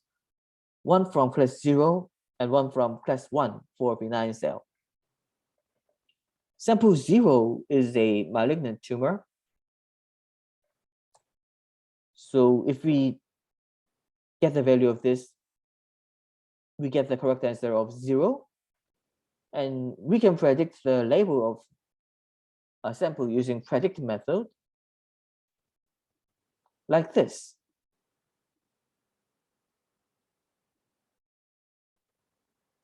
So pcancer.data at index 0 was the was the 30 features for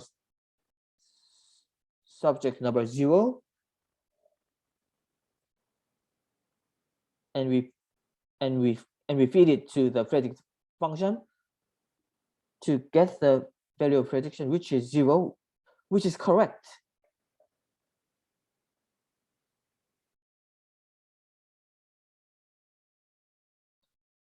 And sample number 19 is a benign tumor. We get the value of 1 like this. And let's predict the label of this sample.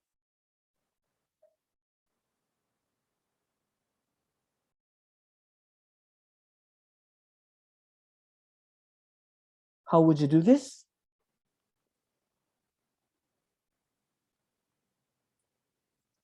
You would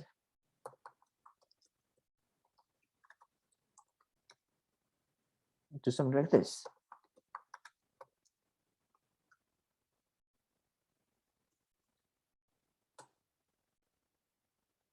Whoop. Oh yeah, I didn't close the parentheses. And this one, this is correct.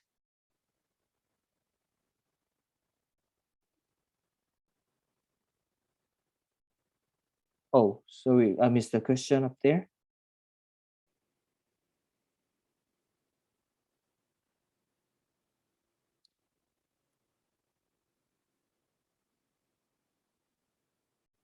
Does each row of pcancer data correspond to one cell? Yes, yes, that is right. Oh, no. No, it actually corresponds to one tumor, and these are measurements of many cells in that tumor, and means and standard errors and worst values. So they correspond to one tumor.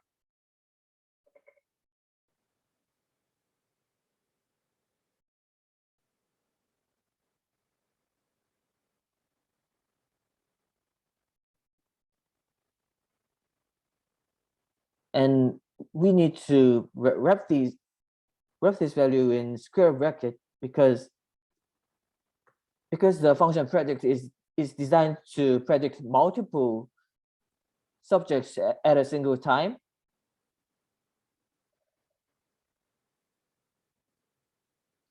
So you are expected to input a 2-dimensional array into the predict function. So that is why I use square bracket around it.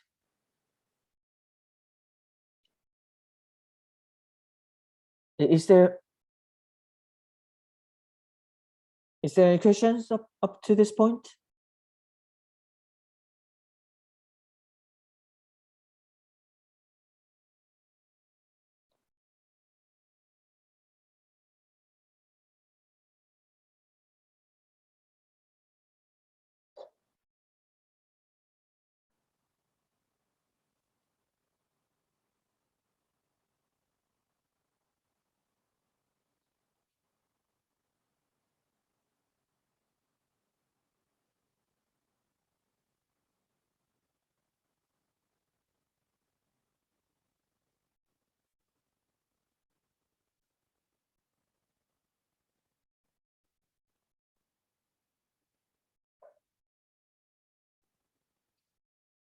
So we can also evaluate the precision of your model on an entire data set like this. So we put the entire data because of the data array to the predict function, and we get prediction like this. printing the values of prediction 0, 0, or 1s. Then let's compare the ground truth with the predictions evaluated above. The result is a one-dimensional Boolean array filled with truths and falses.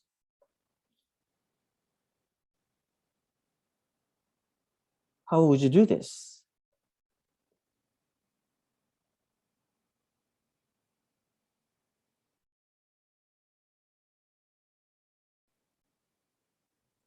What you would do is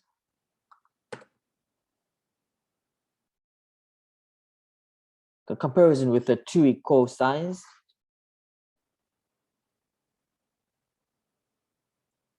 And compare it to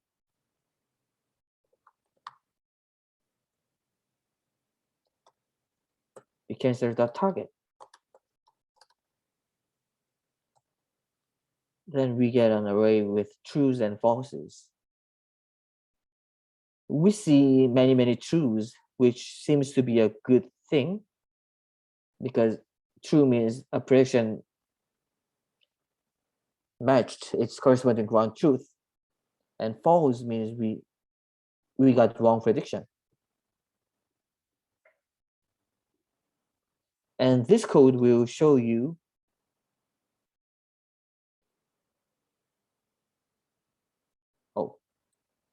we will save it as prediction correctness.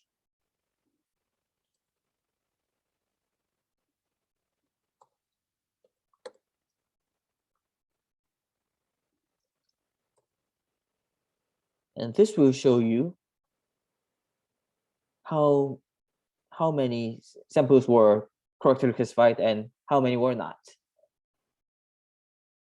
How would you compute how many samples are misclassified?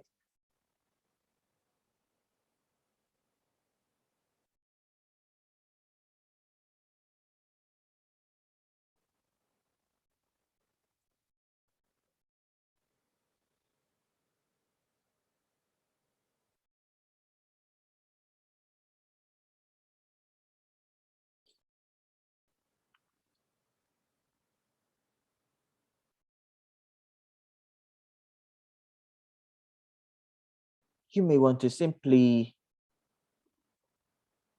get the prediction correctness and divide it by length of the vector against the target.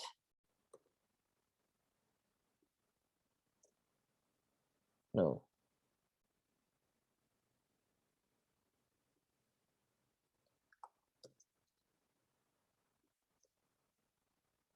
We take the sum of the prediction correctness and then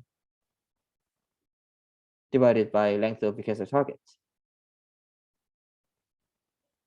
So we got more than 95% of the data classified correctly, 98.2%.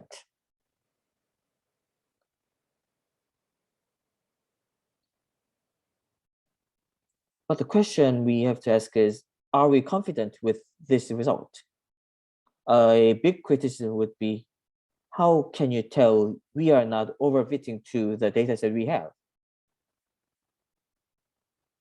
Day 2, we will answer the question on day 2, where we will explore more models and learn how to validate the model, making sure that we indeed have prediction power.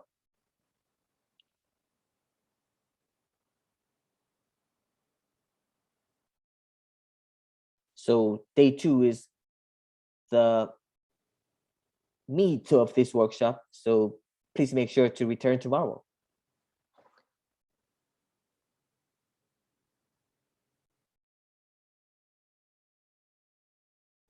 Is there any questions?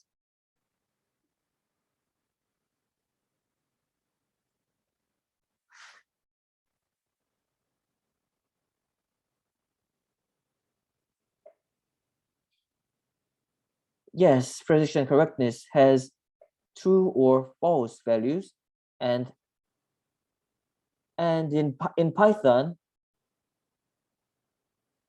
true corresponds to value 1 and false corresponds to value 0. So if you do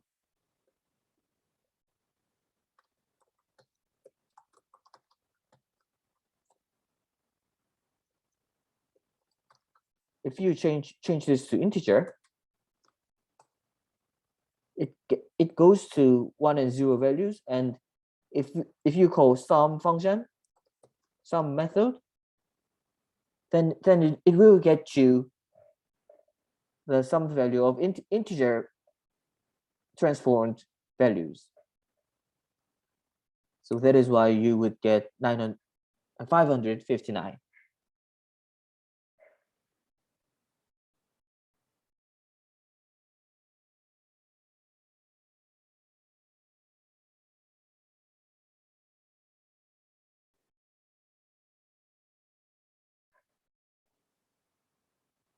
How does the algorithm know which feature you use at which node? If you rerun, are you going to get the same result? It depends. The criteria for selecting which feature to use at each node is based on the measure of impurity. It is sometimes called Gini impurity, I think. Yes, here is a criterion parameter which will split the data and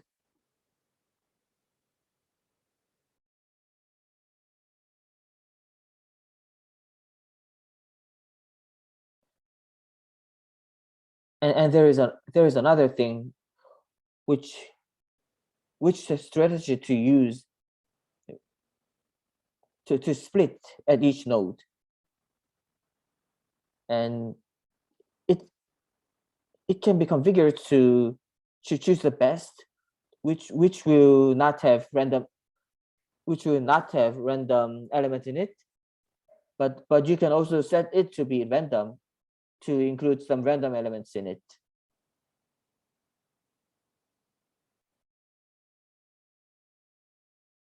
So if we have some random elements, we will get different results each time, and if we don't have random elements, we will always get the same results. And it depends on configuration of the decision tree classifier.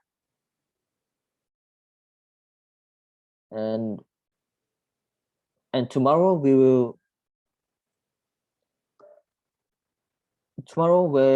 when we will deal with multiple decision trees for ensemble models, we will learn ways to get consistently same values with a seed input for reproducibility of the result.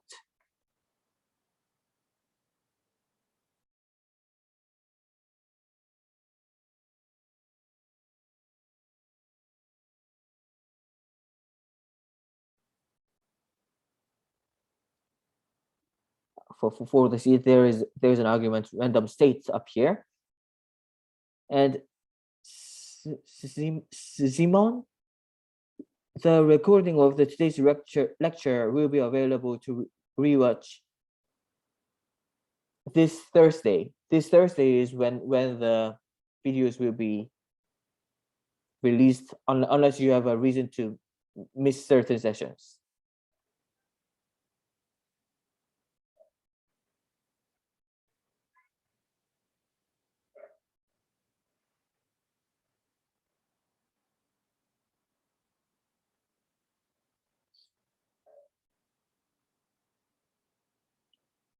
How to look at our decision tree, that will be covered tomorrow.